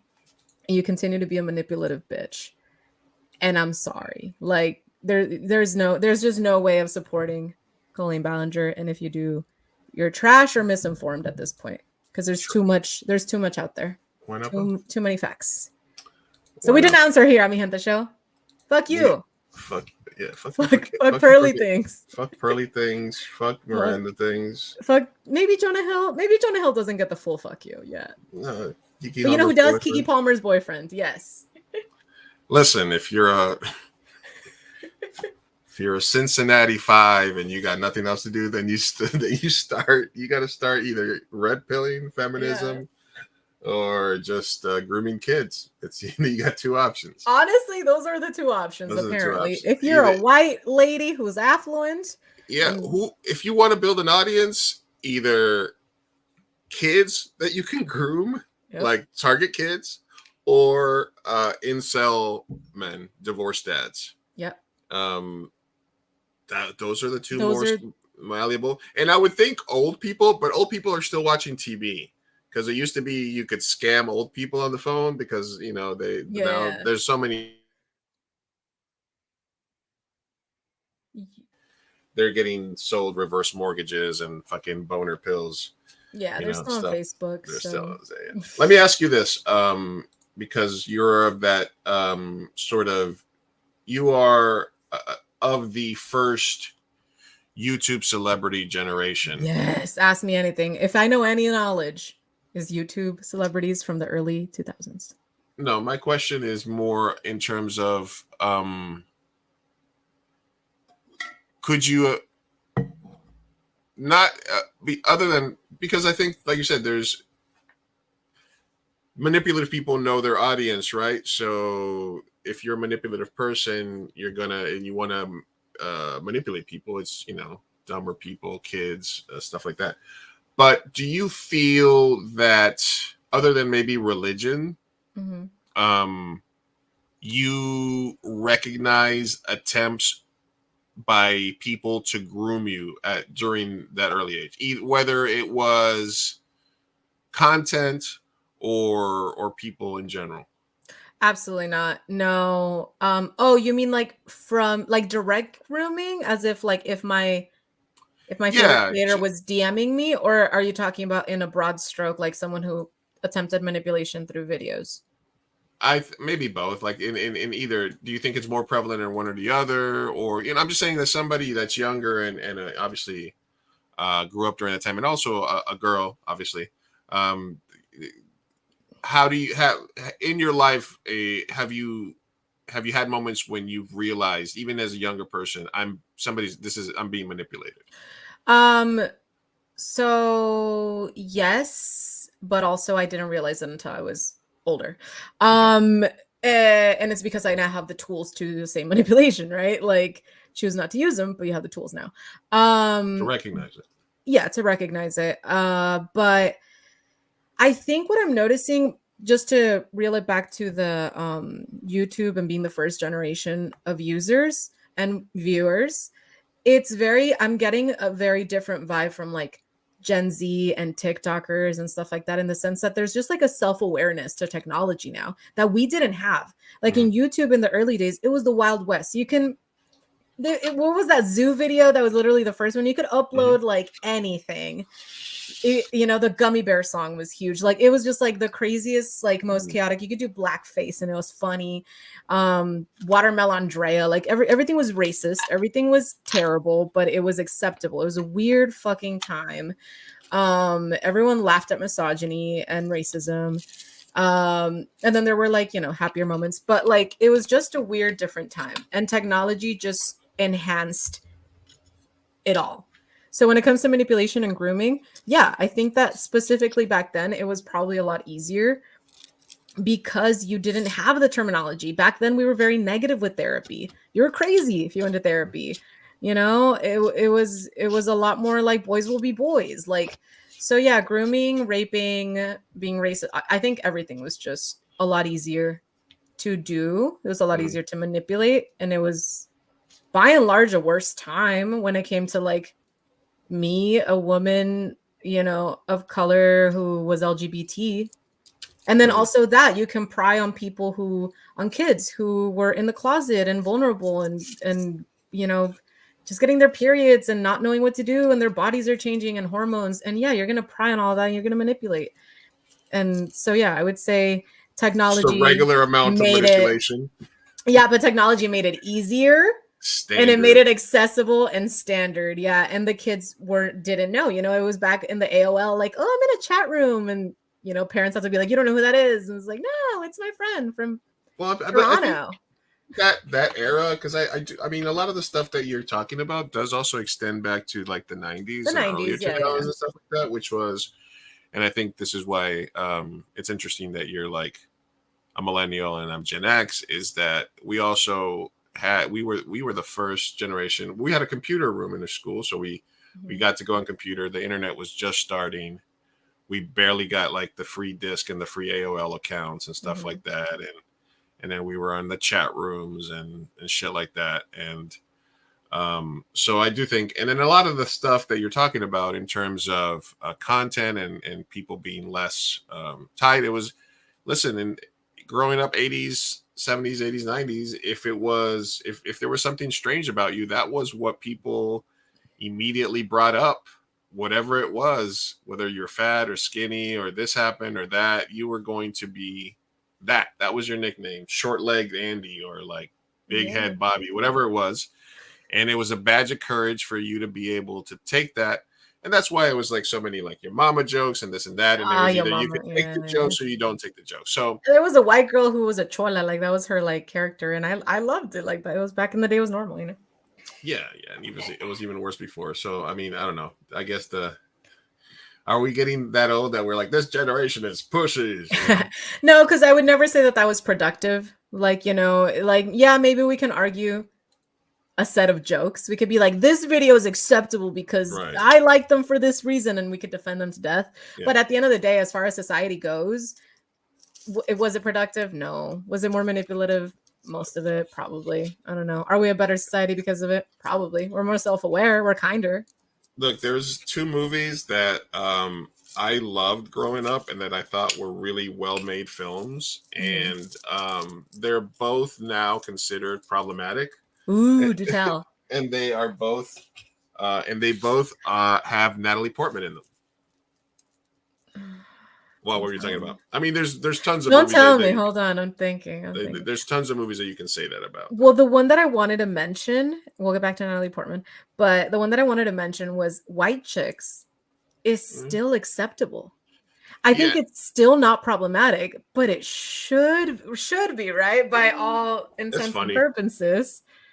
It's fun. It is funny. Funny. I mean, you can say this thing about Blazing Saddles. You can say the same thing about American Pie, maybe. American Pie, Tropic Thunder with Robert Downey Jr. in blackface for the entire movie, but it's he's playing a character that does so.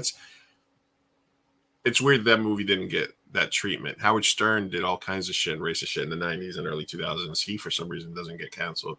It's a weird thing that we pick and choose certain things, and then other things get utterly attacked.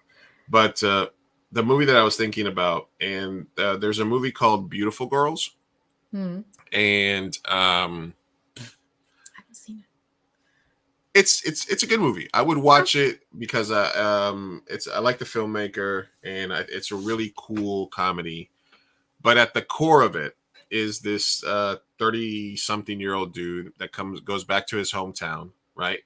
He's got a very standard girlfriend that he's been going out with for 2 years, and he even says that she's a solid 7, this and this and this and stuff like that. And he goes back home, and Uma Thurman is there. And he's like infatuated with her. But also a 15-year-old Natalie Portman is there, and she likes living next door. And she's like very with it, like smart, very grown for her age, Natalie Portman at 15. And that literally at one point, she's like, why don't you just wait for me for 3 years? And, so it's basically about this guy having this midlife crisis or quarter life crisis where he has a girlfriend, but he's infatuated with the supermodel Uma Thurman, and he's back in his hometown, and the next door neighbor is 15 years old, and he sort of has this infatuation with her. Yeah. So it is a very weird movie. Sounds giving me Roman Polanski vibes, but okay. No, it's the filmmaker's dead now. It's that's okay. Just so you know. But I just remember the vibe of the film and stuff, and I was a huge Natalie Portman fan from The Professional. The Professional is the other movie, because there's also, if you watch the extended cut of The Professional, there is a Lolita element to it where he's protecting her, but she's trying to push herself onto him in that sort of relationship because she feels that's what she should be doing. Well, I'm glad that you brought it up, because that was what I was thinking, is there was a Lolita. I mean, I feel like it's always been a thing, because men fantasize younger women, and once you take the submissiveness out of it and you make the younger girl suddenly have some sort of like power or agency, it can make it very fetishized, whatever. I get it. Lolita fetish. Yes. But there was this time in the early 2000s, and I hate myself for admitting this, but like, I thought it was so cool. Like, I was not like other girls. And there was a Lolita. So Lana Del Rey, you can watch a whole video essay. I highly recommend you watch a video essay on YouTube of it, because there's plenty of people that cover that era. And Lana Del Rey did a really good job at like kind of normalizing the Lolita complex and like breeding a whole generation of not like other girls who just thought we were so mature and so emo, and wow, we need to like go, like, had a daddy complex and need to go for like older men and shit. Then so that's a whole nother topic, but that just reminds me of that, because that also came out of like around the time that like the movie 13 came out, which is so inappropriate. It was Nikki Reed and Evan, what is the bisexual actress who dated the rocker guy? Something Evan Rachel Wood. And they're 13 years old having full-on sex. And that was like artsy for the time. Yeah. Like, yeah. And then that movie Kids, like it's kids. And then Skins. When I was younger, I watched Skins too. Mind you, the actors I think were either 16 illegal. 16 is legal over there, but it's still, I watch it now as an adult, and I'm like, they are doing visual things that I don't want to see a child do. Yeah, Kids was definitely, because I spent a lot of time in that area in New York and stuff like that. Kids was definitely like a thing. There was definitely a segment of life in like that in New York. Skins was my generation's Kids. We're gonna do drugs and have sex and we're kids. Yeah. And now in retrospect, it's like, okay, that's content and maybe it's entertaining, but also, who the fuck were the adults in the room filming that? Because that's so creepy. Yeah. Listen, I mean, fuck. Do you think tell me this from a educational perspective, but do you think that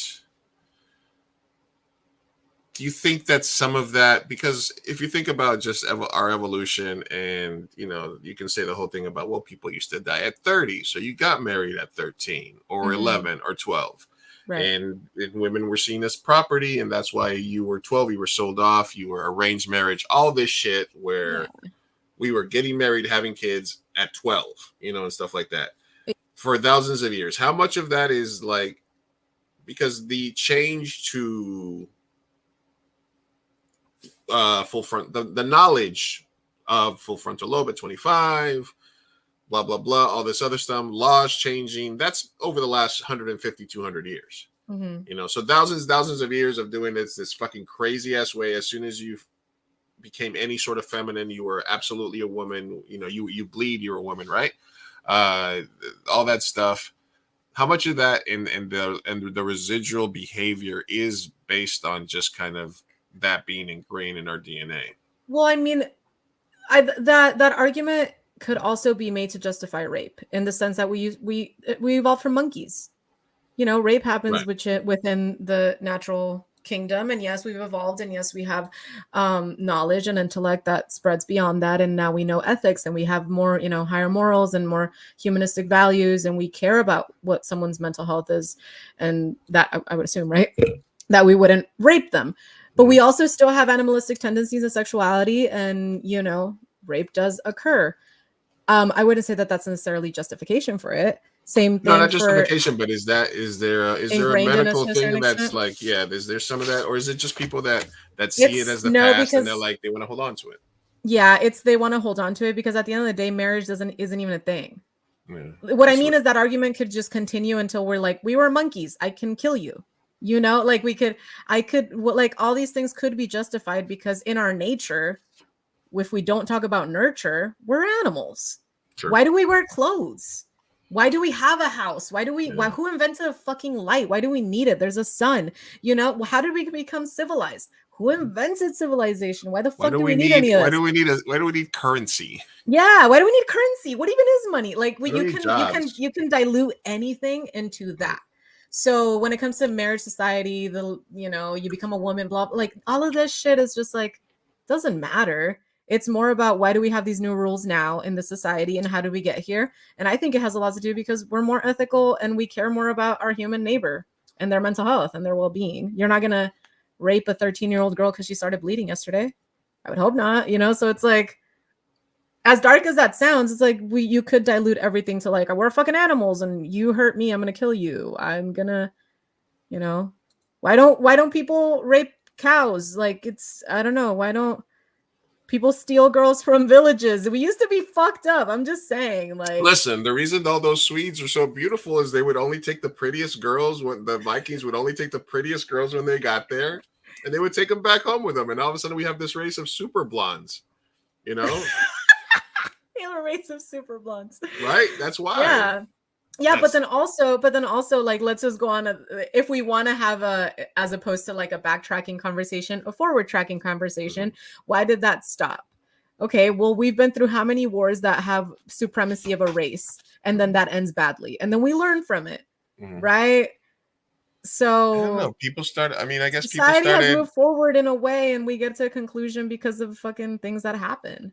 It's it was. I mean, at some point slavery, and then women's suffrage, and then and now we're rights here. in the 50s and 60s, the rise of feminism and hippies and new thinking, and it was our time to evolve, I guess, right? Exactly. And I think that, like, that's why it gets me really pissed off when I see people trying to conserve things or to go back to the ways things were, especially socially, because we are here to progress. We have progressed, and we just need to continue progressing in the way that benefits us all. We've become a more humanistic race, the human race, and we've had more. I feel like I have more respect. Like, I spoke about me in middle school and how a POC woman, LGBT person in California has so many rights, but if I go to Qatar, I get murdered. So we're not there yet. And that's just, you don't have to go to Qatar. You can go to Florida. Yeah, I could go to Florida. Oh, fuck, I will in September. Anyway. You can tell us how it feels to have less rights over there. Yeah, I'll let you know. Thank you, Mello. Thank you. This is just me ranting. But, yeah, That's my take. We need to just continue progressing and being kind to one another. And again, I've just been trying to play some devil's advocate here, and I totally know, because we have to do it also because we do also get conservative viewers, and it's like we can't just be like, we're not we're not going to consistently be shitting on one side. It's like, no, let's bring it all up and talk about it. Listen, I've had shitty ass views in the past, and I've evolved in some not as fast, some not at all. It's just depend on the people, but you can't be afraid to evolve. Just to wrap that up, when I was talking about the movie Beautiful Girl, it was directed by Ted Demme, who is Jonathan Demme's brother, or there's 2 Demme directors. And the other movies that he did were Blow. He directed Blow. Shit. Life with Eddie Murphy and Martin Lawrence, which is a great fucking movie. If you haven't seen Life, watch Life.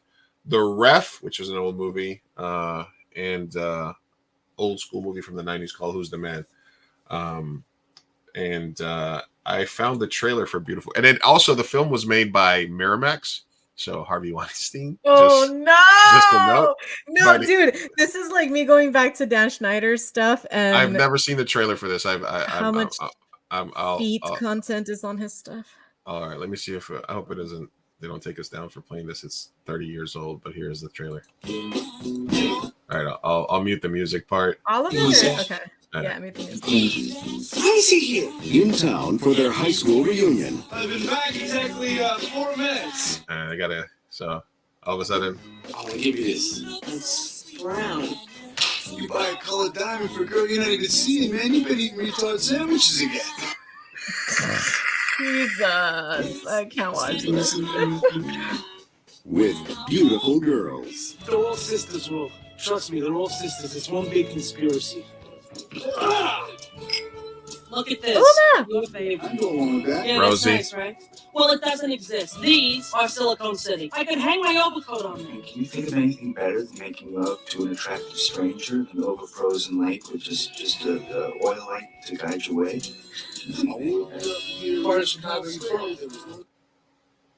So yeah, I'm just muting some of the music so they don't fuck with us.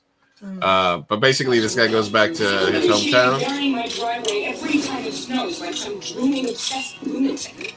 Okay, that's fair. Matt Dillon, Academy Award winner Timothy Hutton, Rosie O'Donnell, Natalie Portman, Michael Rappaport, Academy Award winner Mira Sorvino, Academy Award nominee Uma Thurman. Okay, I get it. You're flexing the Academy. Damn. Academy Award attendee.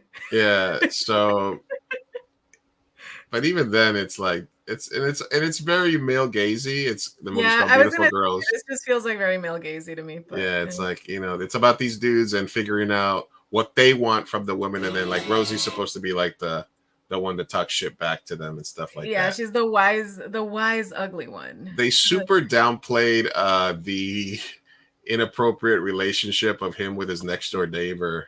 Yeah. And oh my god, they even had her on the poster. Yeah, it was one of the main girls. Oh, this is so bad. Oh my god. Yeah. I'm so glad we progressed out of that uncomfortableness. But growing up, this is a movie from the 90s. I really like the director, Ted Demme. Yeah. But looking back at it, you're like, oh my god, how did that? No, I mean, and I have that, but see, that's the thing. That's, you look back and you judge later on, right? Like, does it stand the test of time? And that's my thing for sure. I have a lot of those, but I think Skins, the Lana Del Rey time, like all of that, where I was like, dude, like, it's just glorifying underage drinking, sex, drugs, all of that, and like watching it back is very cringe. It's so cringe. Yeah, it's definitely fucking cringe. Like man, like I used to rape jokes, just like I used to really like this, and now it's like it's the whole separating the. It's also the same thing you do when, like, if you talk about Woody Allen and Woody Allen movies. There's a lot of very awesome Woody Allen movies, but we've learned now that he's more than likely a piece of shit. So it's very weird to separate the artist from the art, and some of the same people might be having that issue with Kanye. People have the issue with different stuff as they're outed as different things. So it's kind of it's a weird relationship we have with art, obviously, as well, because artists don't tend to be the most stable of people anyway. Well, I mean, everyone as well. Like George Washington owned slaves, Yeah, and nobody's perfect, man. Don't get too close to your idols. Yeah, I think we also have to separate the people, the art, everything from their time as well. Not separate, but like just acknowledge whatever time frame they lived in, right? All right. Yeah, absolutely. It does happen. It's a weird thing. That's why I'm glad there were gray area people and not black and white. Excuse me. Pardon me. All right. Let me do a couple of palate cleansers here. All right, there you go. Right. This is the unironic How is category. this a palate cleanser? Okay, so he's gonna serve. I'm happy right now because I haven't seen near as many rainbow flags and rubbish as we've seen last year. They're making the kids wear these flags and these hats. Yes. Right? And it's like, don't make the kids wear these flags and these hats and make it their entire personality. Absolutely. They make it their whole identity. They've got the shirts, they've got the flags, you see, they got the hats, they got the shirts. It's like it's their whole personality. You got these people with these flags, they're waving it in our faces. Right. I don't care if you're gay. Like, just don't wave this flag in my face. These flags everywhere that they wave around in everyone's face. It's become their entire personality. Yeah, absolutely. You have these people with their flags and their hats that they wave around in everyone's faces, and it's become their entire personality. I live in a place where everybody is gay. I could say You can't say gay, it's Florida. Oh. No, that's only at Disney. You should have seen how it looked me trying to just get on a flight to get down here with a MAGA hat on. They treated me like I was Osama bin Laden. It's become harder You look like a psycho. to be open about your identity nowadays. Right? Yeah, people just need to speak up. They need to say what they believe. I'm a straight male as well. You're a straight male. I'm proud of that. You should see my truck.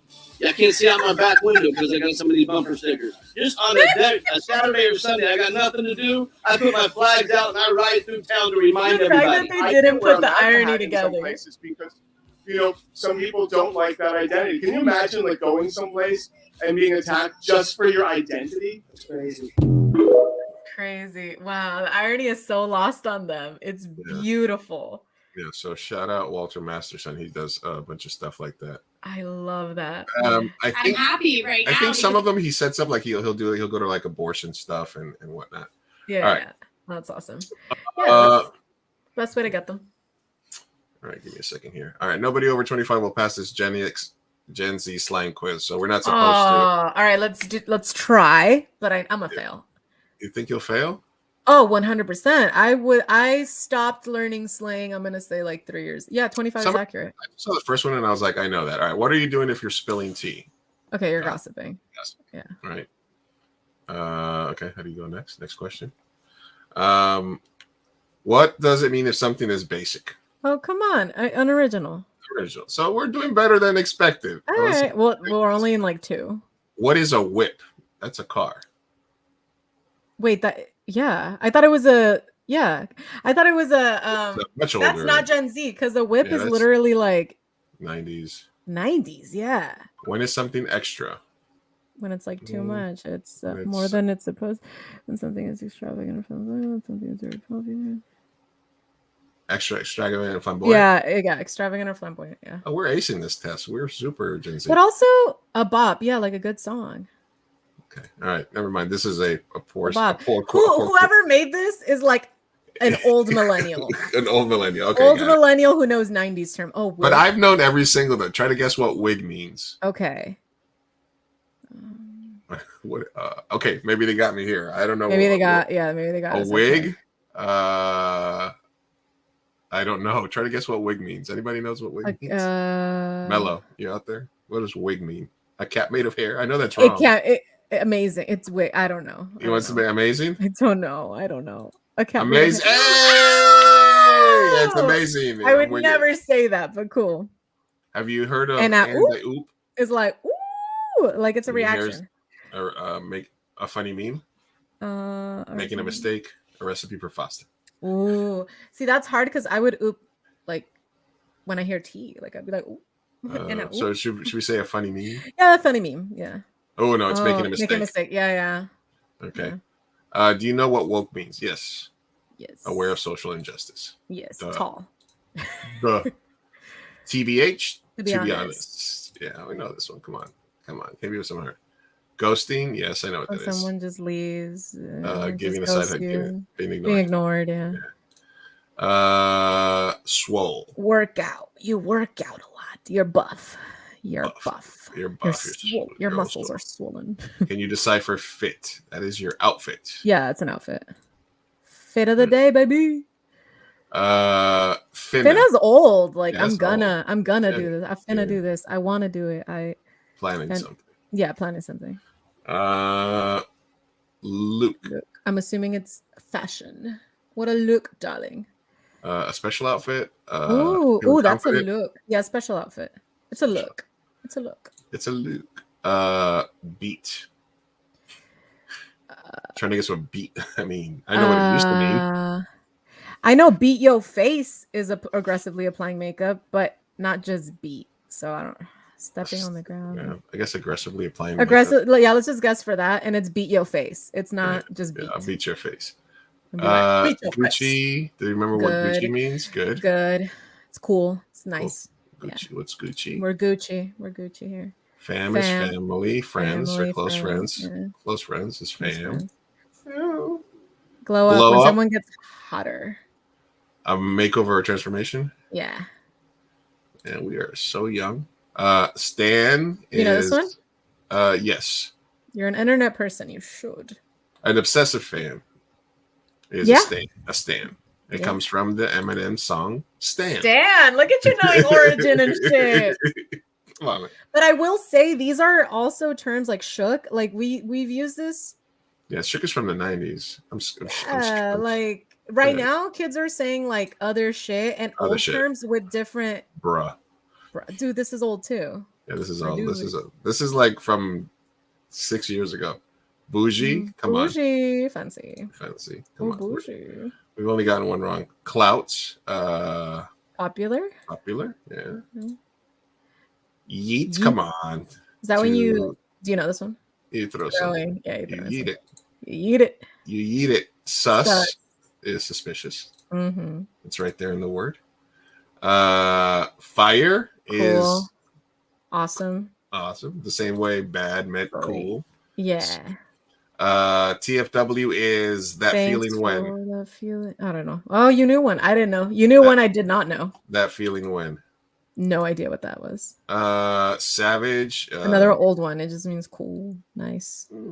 Savage is in this context. Oh, in this what's dirty. The context? Savage. No, harsh. Harsh. The Gem C savage is used when someone is calling another harsh, mean spirit of world. Savage. He's a savage. Savage. Like you're being savage. Yeah, you're savage. Oh, that makes sense. Is a squad? Is your group of friends? High school student. Salty. Don't be a salty bitch. Yeah, you're being salty. Jealous, right? Yeah, too much sodium. You are. You had too much sodium today. I got you. 5 of those so far. All right. That's pretty good. We spot the boomer. Trolling, making fun. Yeah, someone who collects troll dolls. Someone trying to annoy people online. All right. Yeah. Low key means not high key. Not high key. Discreet. It's low key. It's low key. High key, not discreet. Being really into something. All right. Clap back is when you respond, right? Responding to an insult. Yeah, when someone talks shit to you, you go clap back. Clap back. SMH is shaking my head, right? Yep. I'm shaking it. SMH. This means this. Quaking. Is that like that thing where the Mormons lie on top of each other and somebody jumps up and down on the bed? Exactly. Yeah. That's an option, surely. That's quaking, right? I would say like surprise. Like I'm like, oh, I'm quaking with this information that I just got. Oh my god. You would be right. Yeah. Oh no, that's docking where the gay guys put uncircumcised. No, isn't it? It's nastier because it has to do with like. It's like a moist thing, right? It's like a watery, yeah. That's the thing where the people that can't have soaking. They sit together. They put themselves in the position, and then somebody else jumps up and down on the bed. Don't be Mormons, guys. That sounds weird. No, docking is when I don't even know why I know what this means. We'll make it a word. But you know what docking is, right? No. Docking is when uncircumcised guys sort of dock with each other. What the like? They 'Cause touch they're they touch dicks? wee-wees, and then one of them has the shield cover thing, Oh, and you sort of dock. You know, that's what docking means. that happens. Wow. Yeah, that happens. Kind of romantic. Yeah, it's like, hey, Kind of like that. let's just. It's like ET. Yeah, yeah. ET. That's going, beautiful. Good for them. What is a hype beast? Oh, see, that's Trendy, hard charismatic, confident, or tacky? because I think it's tacky, as in like I wouldn't do it, but I feel like it's trendy. It's someone who wears like all brand names. Got it. Labels, which I think is extremely tacky. Yeah. GOAT means greatest of all time. Of all time. And it's way overused. Yeah. Everybody's, you're a GOAT, he's a GOAT, she's a GOAT. It makes no one goats, and we're all Ship. donkeys. Yeah. Pairing a couple. What? Yeah. I ship someone every day. What do you ship? I ship me and pasta constantly. I ship me and you with 4 dogs. Yeah. See if you know the acronym of HMU. Have my umbrella, obviously. Obviously. Hit me up. Happy mini unicorn. Wow, we're getting so unserious. Like, I think they started off. No like cap said, on God. No cap on God. No cappuccino. That's how I say it. Yeah. When you go to Starbucks.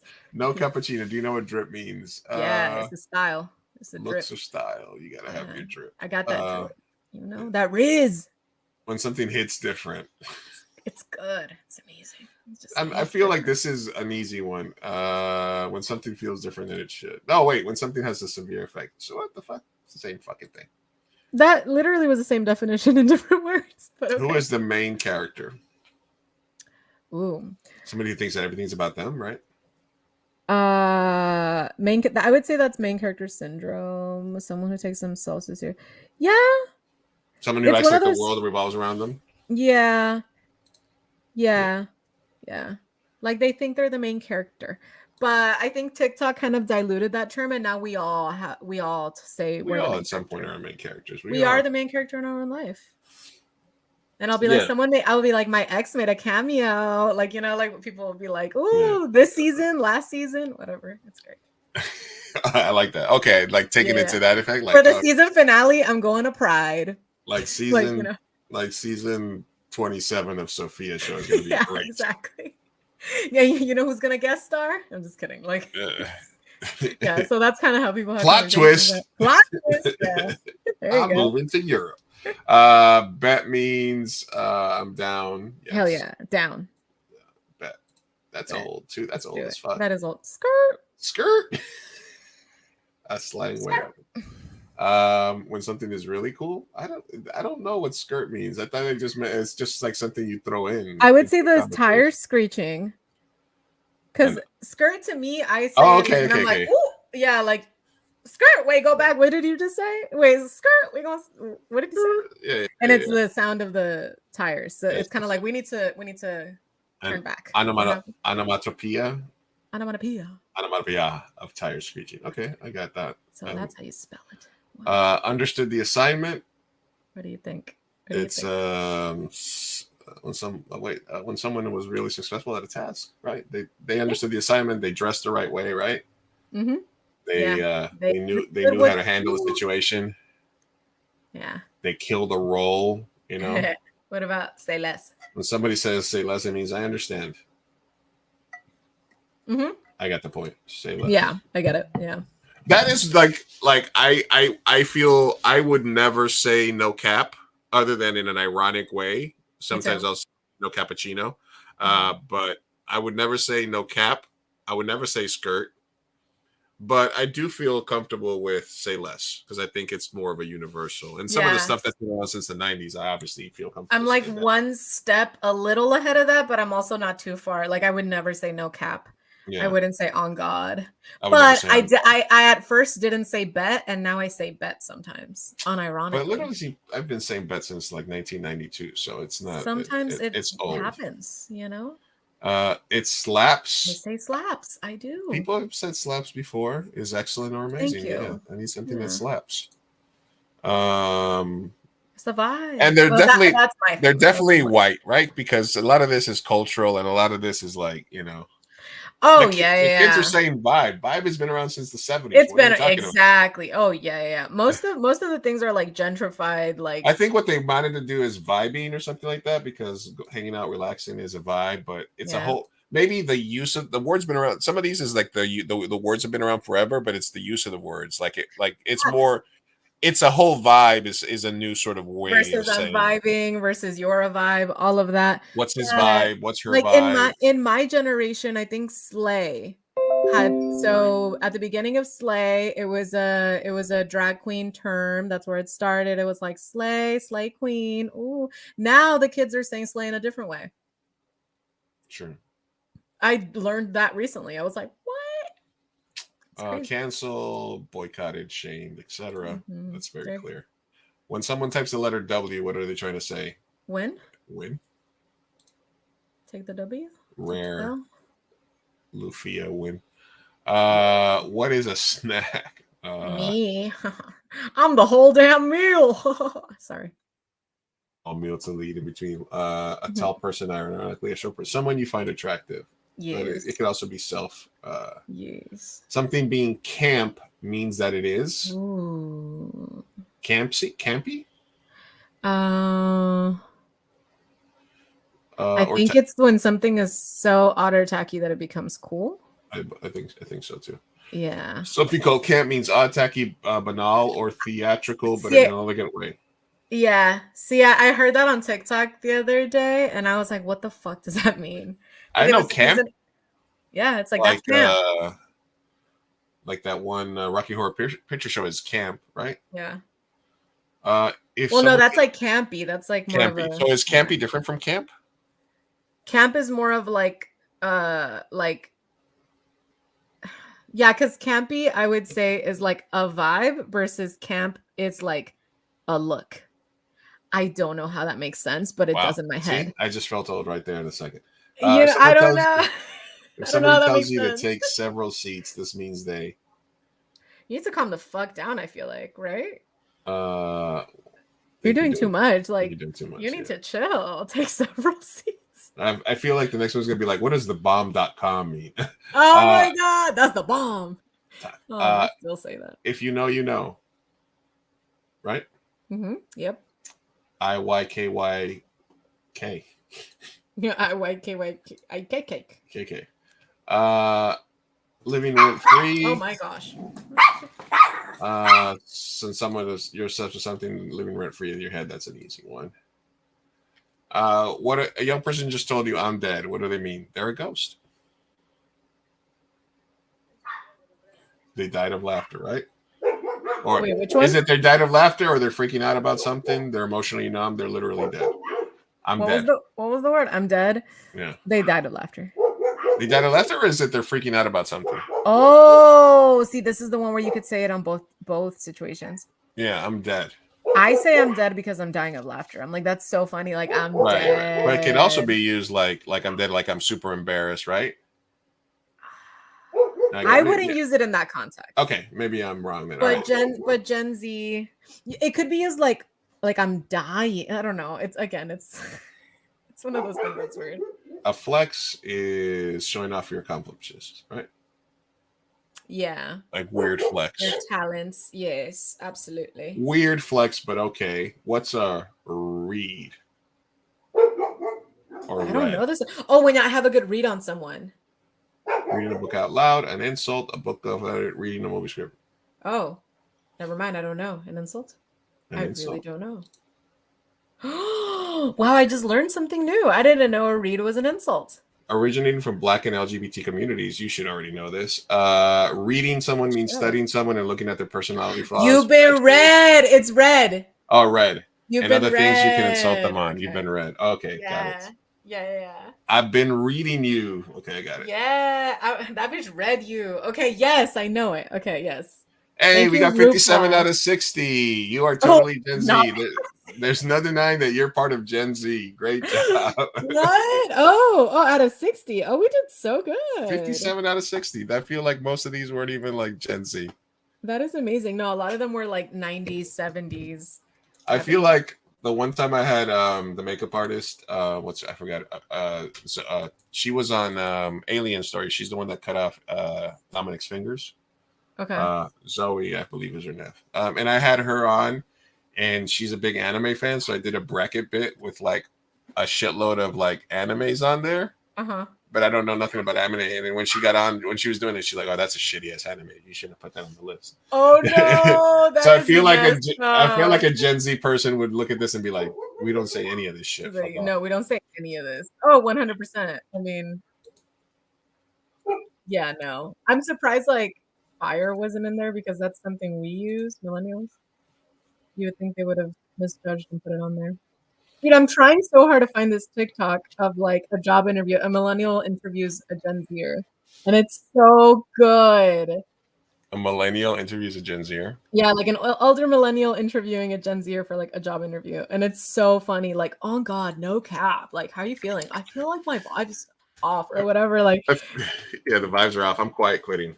it's so great. I need to send it to you. Oh, I need to find it. Yeah, I think did a job interview with a millennial. Oh, that's kind of old. No, there's one with like it's like a lady and a dude, but when I googled it, I just found like 2 girls, and I don't know that that's the one. Okay. Well, if you Oh, find I can't find it, but let's see. I don't know. What is this? This is something I saw. Senior leadership and board retreat for urban nonprofit. What the fuck? I don't know. It was just this picture, and it's just a bunch of white people. Of and course. everybody was like, and it was like the diversity initiative. Is this Jennifer Aniston? Oh my god! Wait, that looks exactly like Jennifer Aniston. I'm not even fucking.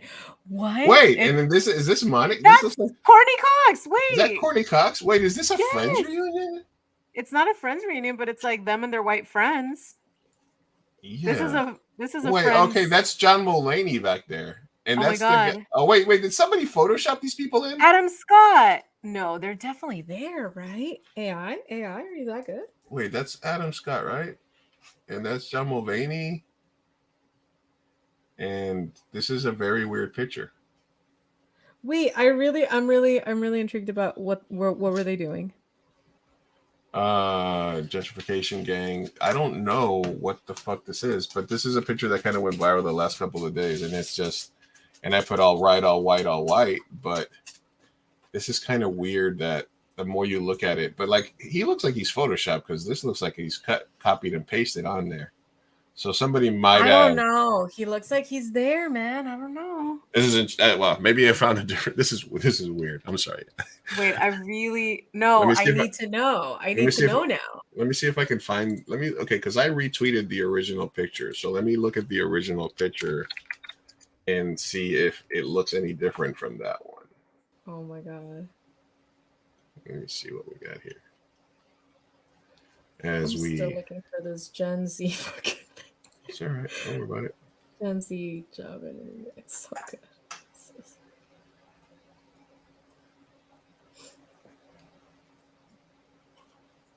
Yeah, this is where I found it, and he was like, it would be interesting to take a peek at the kitchen at Juan Medina. It was there, and I don't know what is that picture.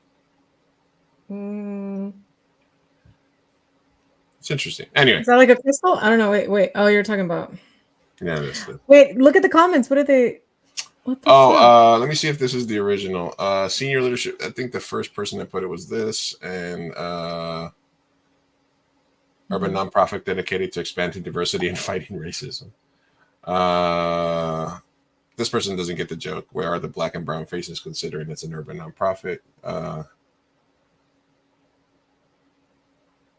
But then it's no one weird. caught up. No one caught up that it's a Friends thing.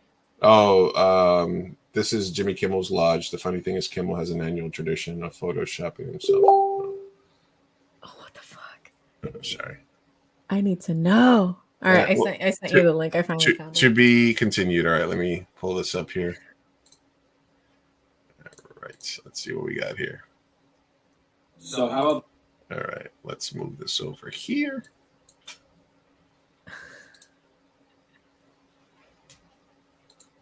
Try to tell me what all of these slang terms mean. Okay, I got you. So how have the vibes been lately? Low key? Off. Go off, King. I just Go off, King. See, those are more like, but I still understand them. I just think they're so cringy. far. Hold on.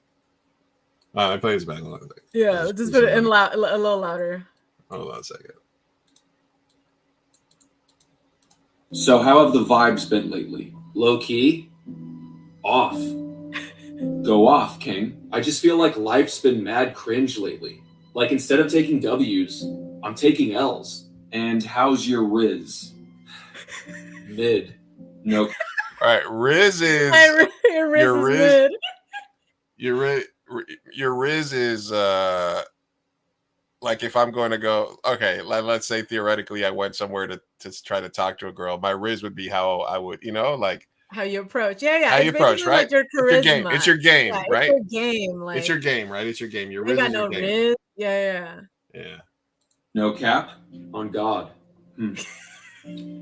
It's giving depression.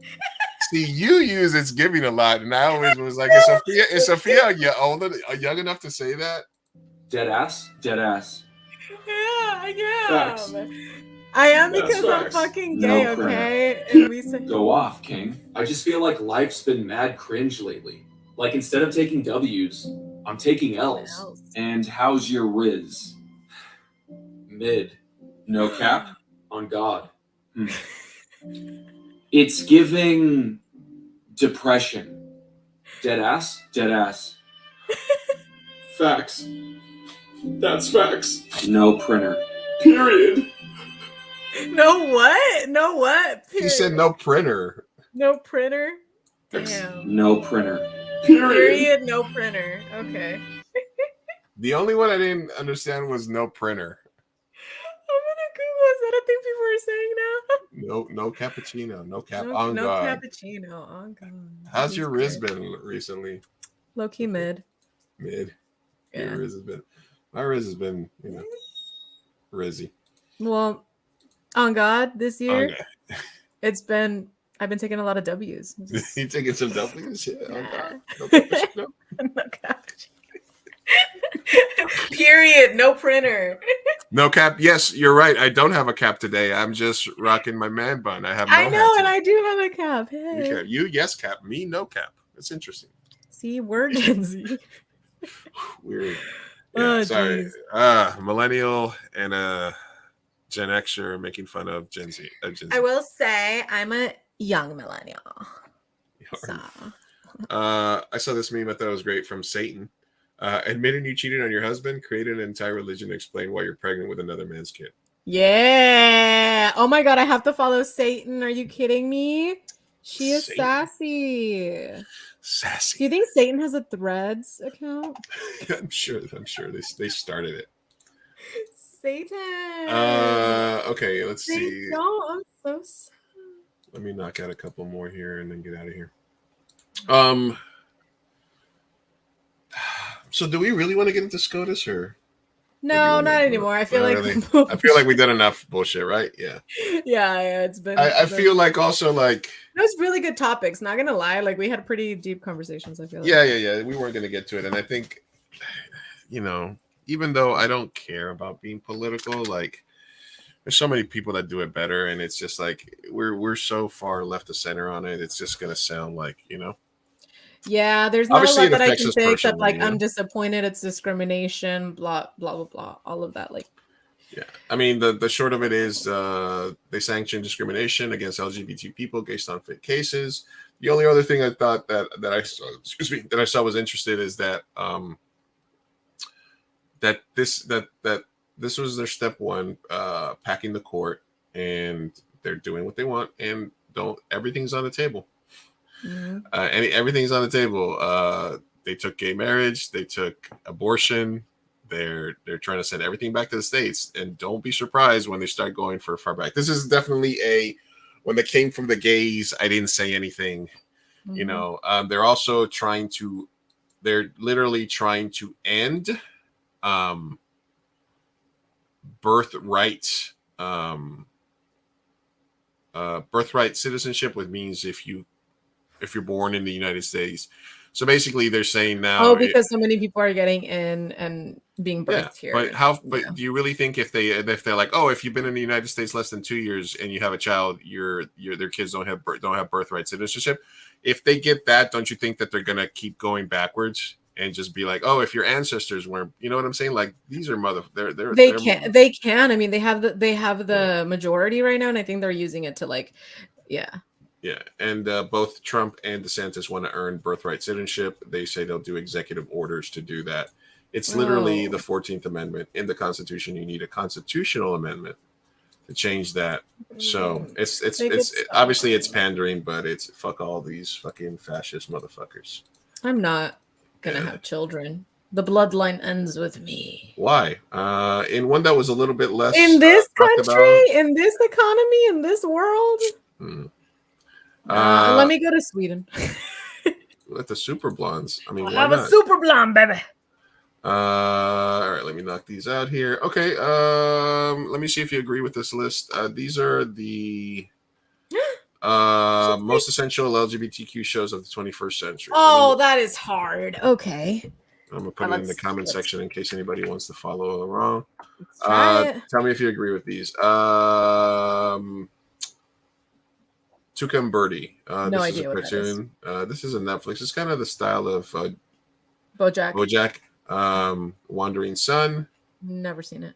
Live action American TV anime. I can see how they're trying to cater to everyone. Because Sensei, yes. Sensei, did you watch that? It was a very expensive show, and they I did not watch it, but they did a lot for me. Poncho Herrera and Erendira Ibarra were in it, which they're very famous Latino actors, and that was like they broke through the States and they were here and they were queer and it was great. And Poncho Herrera specifically doing that from Mexico, at least, it was a very huge statement. And Miguel Silvestre as well, because he's Spanish, he's Mexican, and for them to just play a gay role was just like, man, Mexico talked about it. Like it was, because he was in Rebelde, like he was like heartthrob of the fucking millennium, and then he plays a very vivid gay role. Like the sex was very vivid. I didn't watch it because I gave it a chance and I didn't like it. You're not forced to like everything. Yeah, no, I'm sorry. I have standards. Right. No, I'm kidding. No, I tried. I just wasn't super into it. But it was nice. It was impactful, I would say, for specifically Mexican LGBT people. Grace and Frankie, I never saw. Never saw. Los Spookies. Never saw either. But it sounds Latino, so I'll watch it. It was like a Latino sketch comedy show, right? Yeah, I feel like I've heard of it, but I haven't seen it. Yes, bitch. Okay, so the reason, because this one, David. Okay, so yeah, there were gay characters in the show, but I feel like Moira and Alexis also became like a drag phenomenon. What was Gracie and Frankie about, Lizzie? Is it any... Gracie and Frankie? I'm sure they're going to be higher up on the list. It was, but also, were they gay? I didn't watch it. I thought it was like a Golden Girls with. Yeah, this was it. Grace and Frankie. Yeah, it's Golden Girls with two. Oh, why did they put? Oh, it's because they're gay. Sorry. So the husbands. I also gave Grace and Frankie a shot. The first episode right away. It's two besties with husbands, and then both their husbands are having an affair and they're gay and they separate. Yeah, and they're the gay guys. Okay, that makes sense. Okay. Now I remember. Yeah, I watched like 3 episodes. Okay, so Schitt's Creek. Creek, I watched all of it. That is my shit. That is my humor. That is one of the best shows of all time. I've never watched it. Period. On God, no cap. On God, no cap. It's not mid. It's not mid. It's not. You sure it's not mid? All right, because I can't be watching no shit that's mid. I just finished watching The Bear. Period. No printer. What's The Bear? The Bear's on Hulu. I believe you're using my subscription. The Bear is. I haven't used it, but yes, I'm logged in. The Bear is a hairy gay guy. No. It's okay. We're not gonna yuck your ironically, no, that's it. No, The Bear is about this world-class chef, like this world-class like chef that works at like a Michelin star restaurant in New York. that goes to Chicago to take over his brother's sandwich shop that killed himself. So Okay. it's this like he's like one of the best chefs in the world, and he's in the middle of Chicago working at like a shop that sells like Polish sausages and Chicago beefs and stuff like that. Gotcha. Like a greasy spoon type place. But and it's really, if you like anything that has to do like with like the kitchen, with like kitchen stuff, it's really good. It's a character study, but it's also about like the back working at a restaurant basically. Okay. So it was a sensation last year, and then season 2 just dropped a few weeks ago, and I had not watched season 1. I got home from a karaoke gig at like 1 a.m, and I put on an episode while I was sitting here unwinding, and I ended up watching like 6 episodes and being up to like 4 a.m. Okay, I was like, fuck, I have to stop watching. Good. It was good. So it was then, good. too. Yeah. So the bear was really good. Yeah. Hulu's got some good shows. Bear. If you're on Hulu, look, if you're gonna use the Hulu, watch The Bear. This Fool, obviously. Reservation Dogs,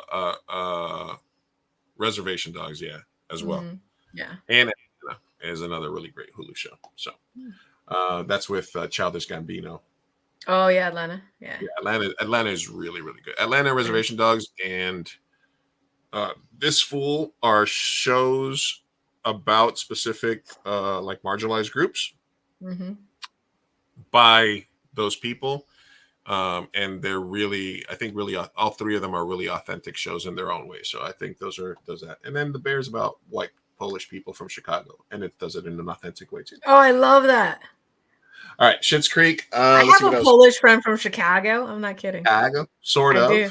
I've never seen this. Never seen it. All right. Orange is the New Black. That was great. I agree. That was great.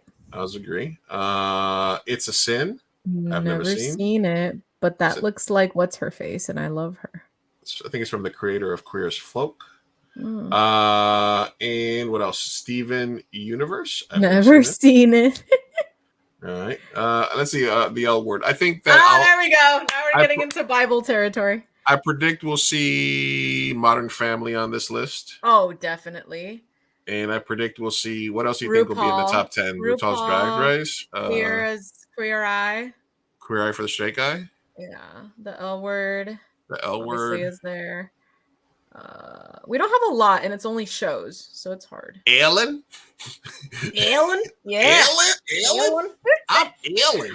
My only guess would have been RuPaul and the L Word, so we're halfway there on that one. All right, the L Word, obviously. It's about lesbians living their lives. Veneno. What is this? I mean, what is this? A Latinas? Yeah, this is a biographical drama of Cristina Ortiz Rodriguez, or La Veneno, a Spanish media personality and a pioneering trans celebrity. From her career in the 90s to 2016 death, the show alternates between Veneno's career arc and a story of Valeria Vegas, Lola Rodriguez, the journalist who wrote the biography of the series. Will and Grace, yeah, that's a possibility too. Will and Grace definitely is going to be up there. I kind of want to watch this. This looks interesting. I kind of want to watch that too. Okay. Veneno. 2020. Okay, that makes sense. I would. Okay. RuPaul should be number 1. Come on. They have a show in every country now. Will and Grace. Will and Grace. You called it, Liz. Yeah. It was a very good show. I May Destroy You. I've never heard of that. I've heard about it. I heard it's pretty good. I have not seen it yet, though. Harley Quinn. I've heard really good things about this show. I mean, it has underpinnings, but it's not queer, is it? I think they're very, like, they're in a relationship in it, aren't they? I don't know. Oh, possibly. Queer as Folk. There we go. Queer as Folk. Yeah, never seen that. Posse. Pose. Pose. Pose. I don't know. This is a very popular show. I don't know how the word is pronounced. Is it Posse or Pose? I don't know. I would go with Pose, but I'm not sure, and I also don't watch it. 6 Feet Under. Never seen it. Oh my gosh, I'm homophobic. Angels in America. Okay, Meryl Streep. Immediately no. Well, did you ever see the play Angels in America? No. Is it very gay? It is Well, I don't know if it's more gay than Rent, but they're both 90s super hit Oh, HIV. queer out Got it. Broadway smashes. Got Angels in it. America is one of the most overdone monologues for acting auditions from like 95 to like 2015 probably. Any gay actor probably has done a monologue of like the guy looking at himself in the mirror. I'll look into it, but even with Rent the movie, I had issue with everyone being fucking straight in that movie. Like, listen, I mean, that's a rant for another day, but it's always the straightest actors that get these roles, and it's so annoying. I think like Pacino has done Angels. Like, it's also like a thing, like many big actors have done Angels in America, like different versions of it. I mean, no shade to like Meryl Streep, but like a little shade. Yeah, well, she's an incredible actress, but she's not really like I think it's more about the characters really than about her. Yeah, it's about like the topic, because I mean, I would have said Rent like number one as well, but like but they never did a show. That's a movie, and they never did a show on it. Rent stayed. Yeah. Angels in America came out in 1991. I think Rent came out in 1992 or 93. But Angels in America is definitely you might get your gay card for not watching Angels in America. Sofia. Yeah, for sure. But I mean, I watched all the lesbian ones, and I watched I know about Poncho Herrera and Erendira Ibarra. You wouldn't be able to tell me that history. Come on, I'm Latina as well. You can't just give me white people stuff, American stuff, huh? Like Americanized stuff. I'm like, a lot of people sometimes are like, man, you don't listen to a lot of music and stuff. I'm like, ask me a shit in Spanish. I listen to more shit. It's just. Ask me about Belinda and Cómplices del Rescate. Like, that was half my childhood, I'm just saying. Who's that? Exactly, Lou. It's a very particularly Mexican experience. So one of the main things that people are fighting against is AI and the SAG and WGA strikes, right? So for some reason, I think it was Scriptapalooza or one of the major script writing competitions that's out there, decided to do during the middle of a writer's strike a AI screenplay competition. Oh my God, no! By limiting the submission to the first 25 pages, you submit your 25 pages, you get feedback generated by AI. We announce one winner. We do a professional script covers by a human. They immediately like took it back, like that makes me think later. Was it clickbait? Because you know the temperature in the room. You shouldn't.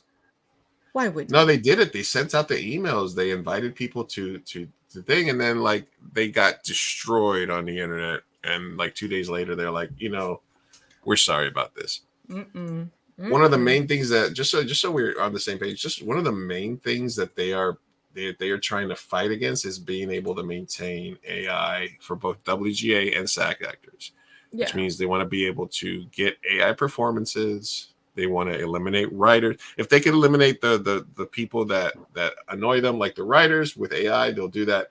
If they can eliminate the actors with AI, they will do that. Oh yeah, they just want to churn They just want to churn content. They just want to run it like a machine. The people at the top don't love movies. They don't love TV shows. They love corporate profits. This is late stage capitalism. At work? Have you seen Black Mirror already? No. Okay, once you do, let's talk about episode 1. Of the entire series or of the new season? Of the new season. Episode 1. It's called Joan. Joan is awful. Salma Hayek is in it. Spoiler. Are these Are these is it do you have hello. Yeah. Huh? Do they have are these self-contained?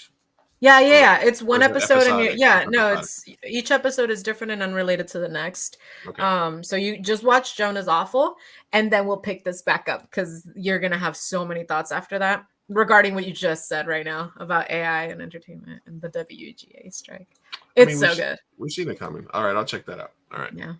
All right. So this was the last thing I wanted to share here. This happened in Colorado. You're gonna rob 2 people. You have a fucking Mexican party in the pool. Crash. racist Karen was committed in Lakewood, Colorado. You can't just record me. Wait, what's Oh, she is burned. Oh my God, Denver! I live here. Know where you ever came from, you fucking low class swine! Bye-bye with the cops you go. She didn't have to get arrested. So this was a little bit edited. That's nice. They actually took her away. No, they didn't take her away. They did. Oh, they didn't? The woman was Blair Featherman. Oh, she got doxxed. Okay. Woman film berating Latino family at Colorado pool speaks out. I'm not a racist. This is just very classic, like what to do after a situation like this, because she called them slime. She said, go back to Denver. She said, you guys are having a fucking Mexican party at the pool. The woman who launched into a racially charged tirade against a Latino family near the pool of a Colorado public claimed the group attacked her first, and they deceptively edited the video. I mean, how are you going to deceptively edit you sitting there calling people slime and trash, right? She could probably argue they provoked her. Blair Featherman, 49. Hey, she was keeping it together for 49. I'll give her that. Told the Daily Mail that she's not racist, and then the clip posted to TikTok was modified to make it appear. Fetterman was filmed calling the family trash and low class. I've been trying to stay silent and not comment about this, but there are things in the video doesn't show. I'm not a racist. I was deceptively edited and put together to tell a narrative that it isn't true. This was like written by AI. Footage of Featherman, blah, blah, blah, shows her directing verbal, blah, blah, blah. You have a fucking Mexican party at a pool, trash. She tried to grab the phone. Yeah. She called them low class. Featherman told the Daily Mail she was criticized by the group first after complaining that they were breaking the complex's rule because the residents had too many guests at the pool. Listen, brown people are going to invite a whole bunch of people to the complex pool. I'm sorry. It's just what we're going to do. We're going to fucking do it. I'm sorry. It's gonna happen. She admitted she should have kept her cool rather than unleashing her tirade. If you're the person of the family that moves into a nice ass complex with a big ass pool, guess what? You're hosting 4th of July.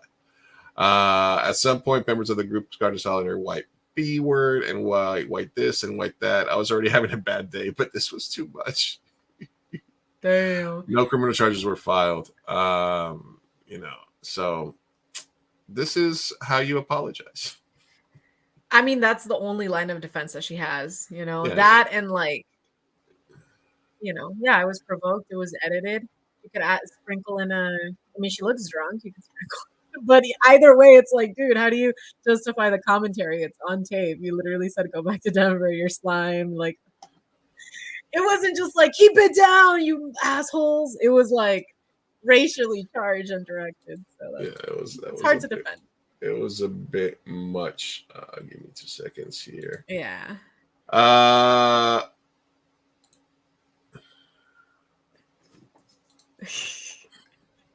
Yeah, I mean, that's all I got to say. I'm trying to riff, but I'm like, yeah, I don't know. Fuck that bitch.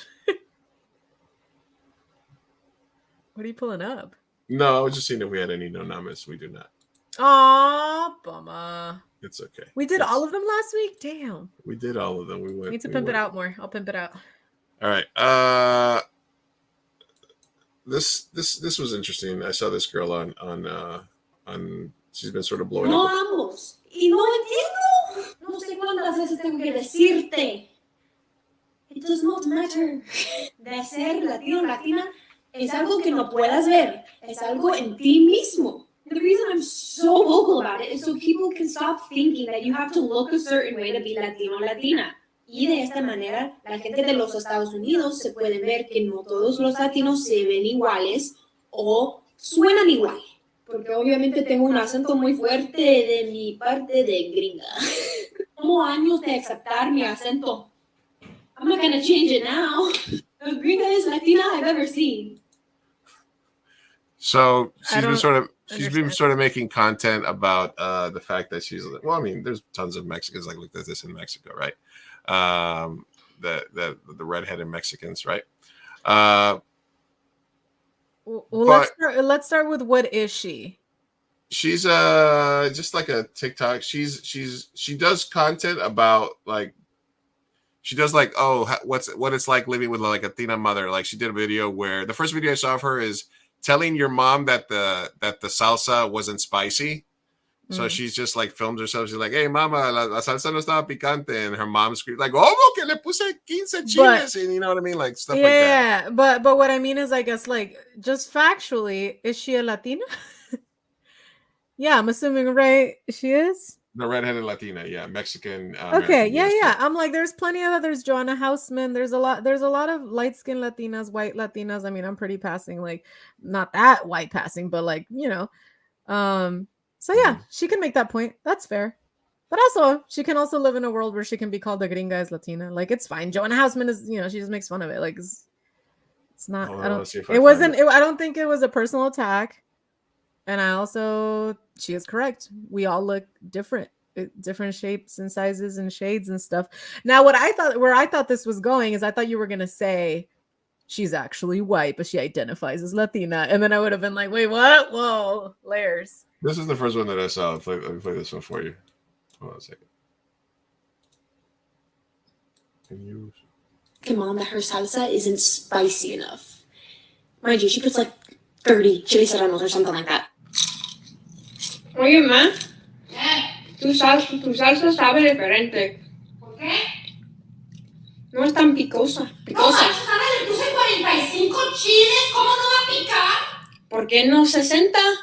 Hijita, por el amor de Dios. No sabe a agua. No tienes idea. Ahorita le pongo más, no te preocupes. I'm feeling a little. So. I mean, that's cringe, but content not for me. I don't know. Give me another one. Throw me another one. Yeah. Who's this for? Who's this throw for? me another one. It should be for me. Throw me another one. Let me give her the benefit of the doubt. What do you want? Hispanic mom when you're getting a haircut? Let me see. Yeah. No more moms. Something else. Do you have anything like that one with Chile? What is that? I eat a lot of Valentina. That's clearly Valentina. Where am I? The top little skull up right there. This? Okay. Don't you think that's? Yeah. Estoy loco. Estoy loco. Okay, yeah. See that? Okay, that got me. Okay, that's fucking me, bro. That literally is me. No, my brother every time is like, bro, like, you need to stop. Le vas a poner más? Like, no, it was just interesting. She just came across, and I was like, okay, but I mean, and go, good for her, but her accent would get annoying though. a little bit. I would get annoyed by her accent. Yeah. I mean, she doesn't seem problematic. She seems a little pochita por Latina, you know. She's steering into what she's got going for her. She's like, you know, yeah, I'm gonna be the gringa. I'm gonna, because I don't know if she like doesn't it? Do you feel that maybe? I think what are your thoughts? Because I feel like my thoughts are very simple here. And I'm going to say this as do you have layered thoughts? No. As a young person, I'm going to say it as a young person. Okay. It's giving. Nice. It's giving. I'm embracing my Latinidad late in life because it's going to benefit me for clout. Mm-hmm. It feels like if that's her mom, she would definitely know Spanish better than that. I don't know, because maybe I'm making a lot of assumptions here. Yeah, but you really are. I'm trying to. So but I'm just giving you my what I feel like originally. I feel like maybe at the beginning it feels like maybe she embraced it late, and it feels almost a little bit like she's steering into it, and she's creating a ton of content, and she's sort of being like, what can I do? I want to be a content creator. I'm going to steer into this. And maybe she started speaking Spanish later in life. Because if she grew up with a Mexican mom like that, that seems like a very unless she spent way too much time here. Most Spanish kids like that. I give it. There's kids of mixed families that don't know any Spanish, so I'll give her credit for that. Yeah. But I don't know. So the reason why I disagree with that, and I don't disagree like with that like entirely, but go to every meme page that are Latino driven in Instagram, go on TikTok. There's so many, like Gen Z is using whatever they have, right. Whether it's you can dance, you can act. There's some very talented people. And then there's people with less talent that just go, like comedians, go based off of their life experience. So that's why I'm like, okay, everyone's doing it. There's a guy that literally profited from making like loteria stuff because it got popular on Instagram. He has a Pocho accent as well, so it does infuriate me when I hear him. But we're steering down to the conversation of how Latino are you? Yeah. Her True. mom did You're sound right. pocha. She does sound pocha. She is Gen Z. It's very cringe. Not all her content is going to be good for me. The same way that a lot of my meme pages on Instagram are like, I find it cringe because I just feel like you're very pocha and that makes me really uncomfortable. But I also went to college where I'm in a Latina sorority, and not to throw anyone under the bus, but I saw a lot of very pocho kids who are very privileged be like, I'm a Latina and I'm lo que sea, Hondureña, Salvadoreña, you know, Guatemalteca, whatever. And they literally didn't know shit about their, you know, culture and are growing into it. But now they're using it on their resume. Now they're using it and they're like taking pictures and with their flag and shit. So yeah, so I'm like, it gets dicey when it's like, how can we use it? How can we not? Do it, Sayana. All right, let me just. I'm not saying it's not cringe because obviously, like her first one was, it's very cringe. But I'm also like, all right, everyone's using it. Are you ready to Are you ready to date a Latina? Oh, you ready to date a Latina? Part 2. I hope you enjoyed being on time before because you're never going to be on time ever again. That's facts, though. Always at least 2 hours early. It takes time to look good, so you're not going to complain. You're not going to be in the car waiting. You are going to sit patiently until we ask, do these shoes go with this shirt? We get into a fight and you ask if I'm still mad. You either didn't apologize or we're planning a methodical way to get back at you. If you give us pet names that we don't approve of beforehand, and I'm talking like my hot tamale, my spicy Latina. Yeah. Are you ready to date it? Yeah, mid. I mean, it's really mid content. It's like some of it. I mean, it's also very heteronormative. It's very, I'm a spicy Latina stuff. So, you know, it's kind of like you're going into a lot of stereotypes.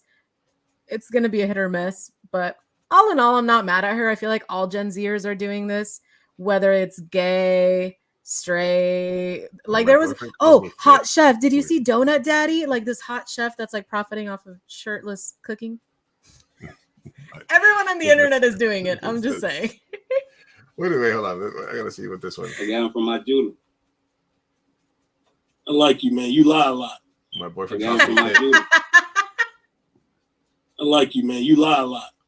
Yeah, that's self-awareness right there. I like self-aware comedy. That's good. All right. I mean, okay. Good. Okay. Anyway, I'm not hating on her. Like I said, I'm not trying to give her anything. I just saw her and I was like, this is an interesting content creator. What is their content? What is it for? Why are people into it? Oh, I'm gonna send you because the amount of times that I cringe on Instagram and TikTok where they just send me Latino content, but it's like cringe Latino content. Oh my god, I'm gonna send it to you every single time now because there's so much of it. Yeah, send it to me. I want to be in the loop of all this bullshit. It's so annoying. Donut Daddy is young. Why did I bring up Donut Daddy? No, but that's the new trend is like hot chefs that like literally do like porn cooking. Like they're fingering fucking like fruit. Okay. It's like disgusting, but it's like sexual. It's weird. Have you ever seen the videos of the guy that does arm wrestling? No. But he makes it all. We're all on very different sides of TikTok, aren't we? I'm not even on. Yeah. Arm wrestling guy, sexual. I'm gonna put it like that. No, he's doing arm wrestling guy. He's doing arm wrestling stuff, but he's like being like sexy with it. He's like, all right, now I'm gonna give you a little bit more. And now you're gonna have to, all right, take it out, turn around there, like while he's just sitting there, like he's like, yeah, he's making it sexual. Gotcha. He's making it sexual. Oh my gosh. Yeah. So anyway, that's that. You know, people be using their talents. I need to find a niche, whether it's cringe or not, and do it. Yeah, I think. Me too. Yeah, let's start using our niches. Damn it. You're gonna be Uruguayan Papi, and I'm gonna be. I'm just kidding. I don't know. Look, there's a guy, and actually, Laura told me I should do this. There's a guy on Twitch that lives in Japan. He's a white guy, or he's a British guy that lives in Japan, and all he does every day on Twitch. His name is Rob CD. All he does every day on Twitch is he goes on bike rides with like a IRL streaming kit, and he goes through Japan, and he'll go through Tokyo and just ride his bike somewhere, go to a park, go to a monument, go to a store, go for lunch, and he's got thousands of people watching him. Yeah, and people are hella obsessed with Japan now. Yeah, and Laura's like, you should do that, but in Uruguay. I was like, maybe I could be, just live down there in Montevideo and just ride around. Dude, there's so many niches out there. I feel like we're just in between, like too late for the YouTube craze and too early and too old for the next one, where we're just like, we're trying to jump in on a trend that's already passed us by in a certain sense. But I do believe that the platform as well, because like the short span, we're 3 hours in, like no one's gonna listen to this like full 3 hour in. I guess never mind. I did get a few people that did say they put us on in the background. Yeah, but like on TikTok is what I mean. Like we just watched 3 of her videos really quickly, gave a review, right? So like, definitely. Gen Z's short-term memory, or no, what is it? Next step for us is chopping up our shows and putting stuff out there. Clips. Oh yeah, absolutely. Hey, we're looking for an editor. If anybody loves us and wants to work for free, we're hiring. Or if anybody wants to be groomed into the Me 50 family, we'll groom you. We'll groom you good. That'd be so horrible if we found like some 19-year-old editor and they're like, Lou and Sofia, I was a fan of their show and they started making me edit videos for them. Could you imagine? That'd be so horrible. For free. Not that it would suck. No, I think what I would like, I think my niche, and I have this on my calendar. I keep moving it down. It says is just creating the niche for me is my dogs, which is where I can get content from, is just, old dogs, new dogs, raising dogs, which and facts about, animals and stuff like that I love.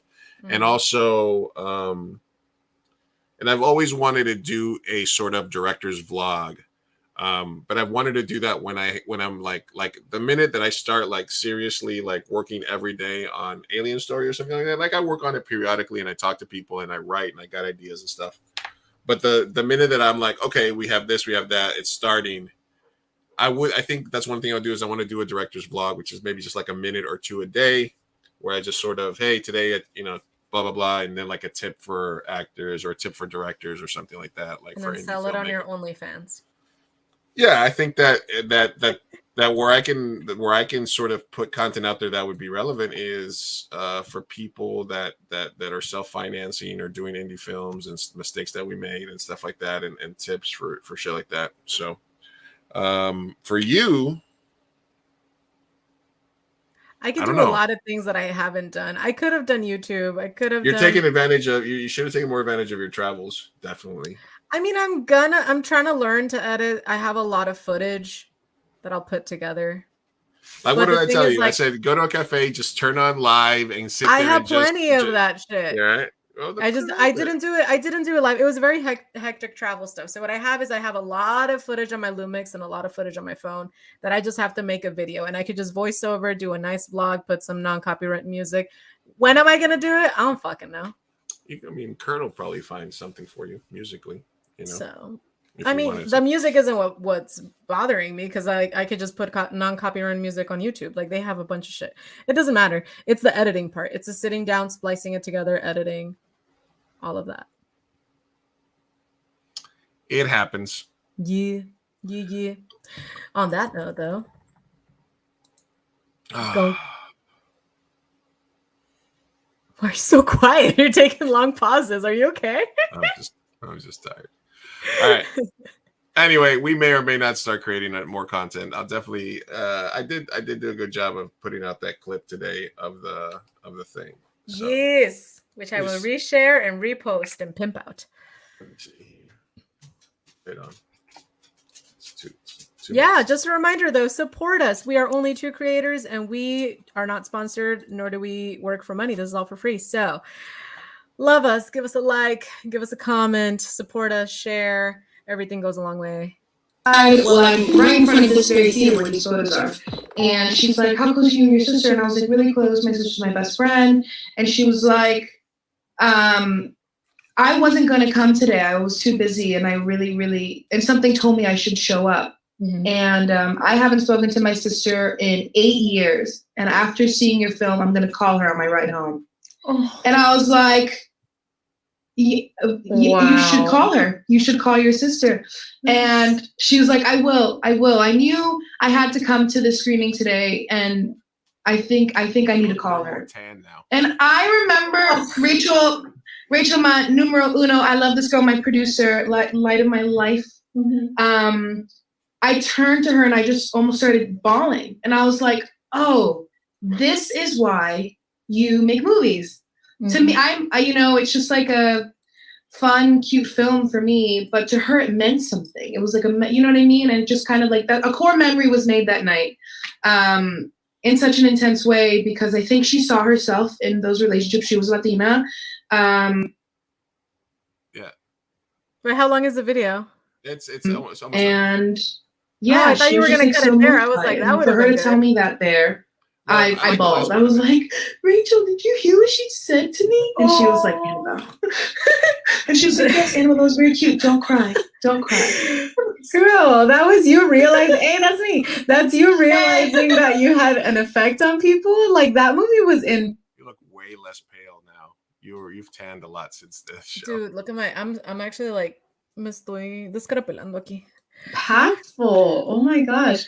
I also texted my sister, and my sister and I we're close, but we also have a very complicated relationship. And I remember I was sitting next to Maribel, another actress, and she's been on the podcast as well.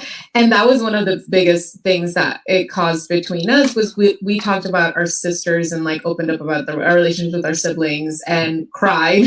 And you did that. That was, girl. I don't think you know how impactful this movie is, especially to like sisters. And yeah, that's why I said it at the screening, and I'll say it every time I ever talk about filmmaking ever.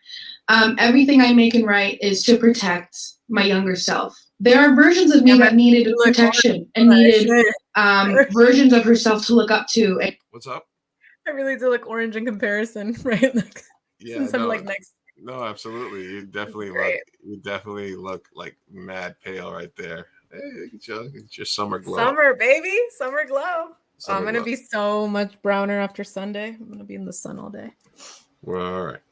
Well, anyway, we somehow just talking about a couple of things done fucking 18 hours. That's how we started this podcast. It's because you and I would hang out regardless, because we're friends in real life, and we would just have these long ass hangs where we would just talk about life. And then we were like, we should you were drinking, put a camera in front of us. Couple of beers, a couple of blunts. You more beers than me blunts, and then we would fucking just talk about all these things. And I was like, hey, we should do something. Yeah, we should do a niche show. Oh god. And 3 hours and 16 minutes later, and here we are, sir. And that's not the sad part. The sad part is that we're going to talk for like 10 minutes after. I know.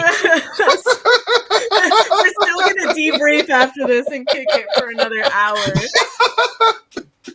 You just can't get enough.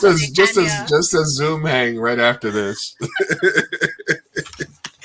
remember, that's how it happened in 2020. We had like a 3-hour Zoom hang or 4 hours. Oh, yeah, that's right. Yeah. No, what happened? Then I started having you on for gay issues on Fireside Chats. I was the correspondent, yes, and then we were like, man, we could talk. We should. And then you were like you were on like three times, and then I was like, let's do something. And then I still have the 2 pages full of fucking names where we had names. We had a homework of each to come up with like 20 different podcast names. Gente show it was. And I just recently renewed Podbean, so we are at our 1 year. We are basically at a 1 year of the show having its own page. Oh, yeah. So, all right. Oh god damn it, that's been fun. All right, guys, everybody have a good night. Thank you for watching, listening. I might clip this back part because there was a bunch of funny stuff. Maybe release that part. Yeah, it was actually really good. Love you guys. Love you guys. Let me find the goodbye thing. Boo, boo, boo. Bye, bye, bye. You have a goodbye thing? No, I just have that. The outro. Peace out.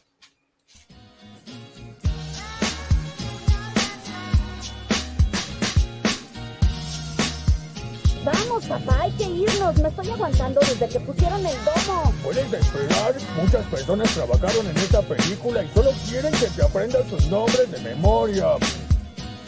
Y yo quiero asegurarme de que ningún animal resultó lesionado durante la filmación de esta película. Listo. palomitas en el suelo. Chao. Espera, parece que Maggie tiene algo que decir. Es tu primera palabra.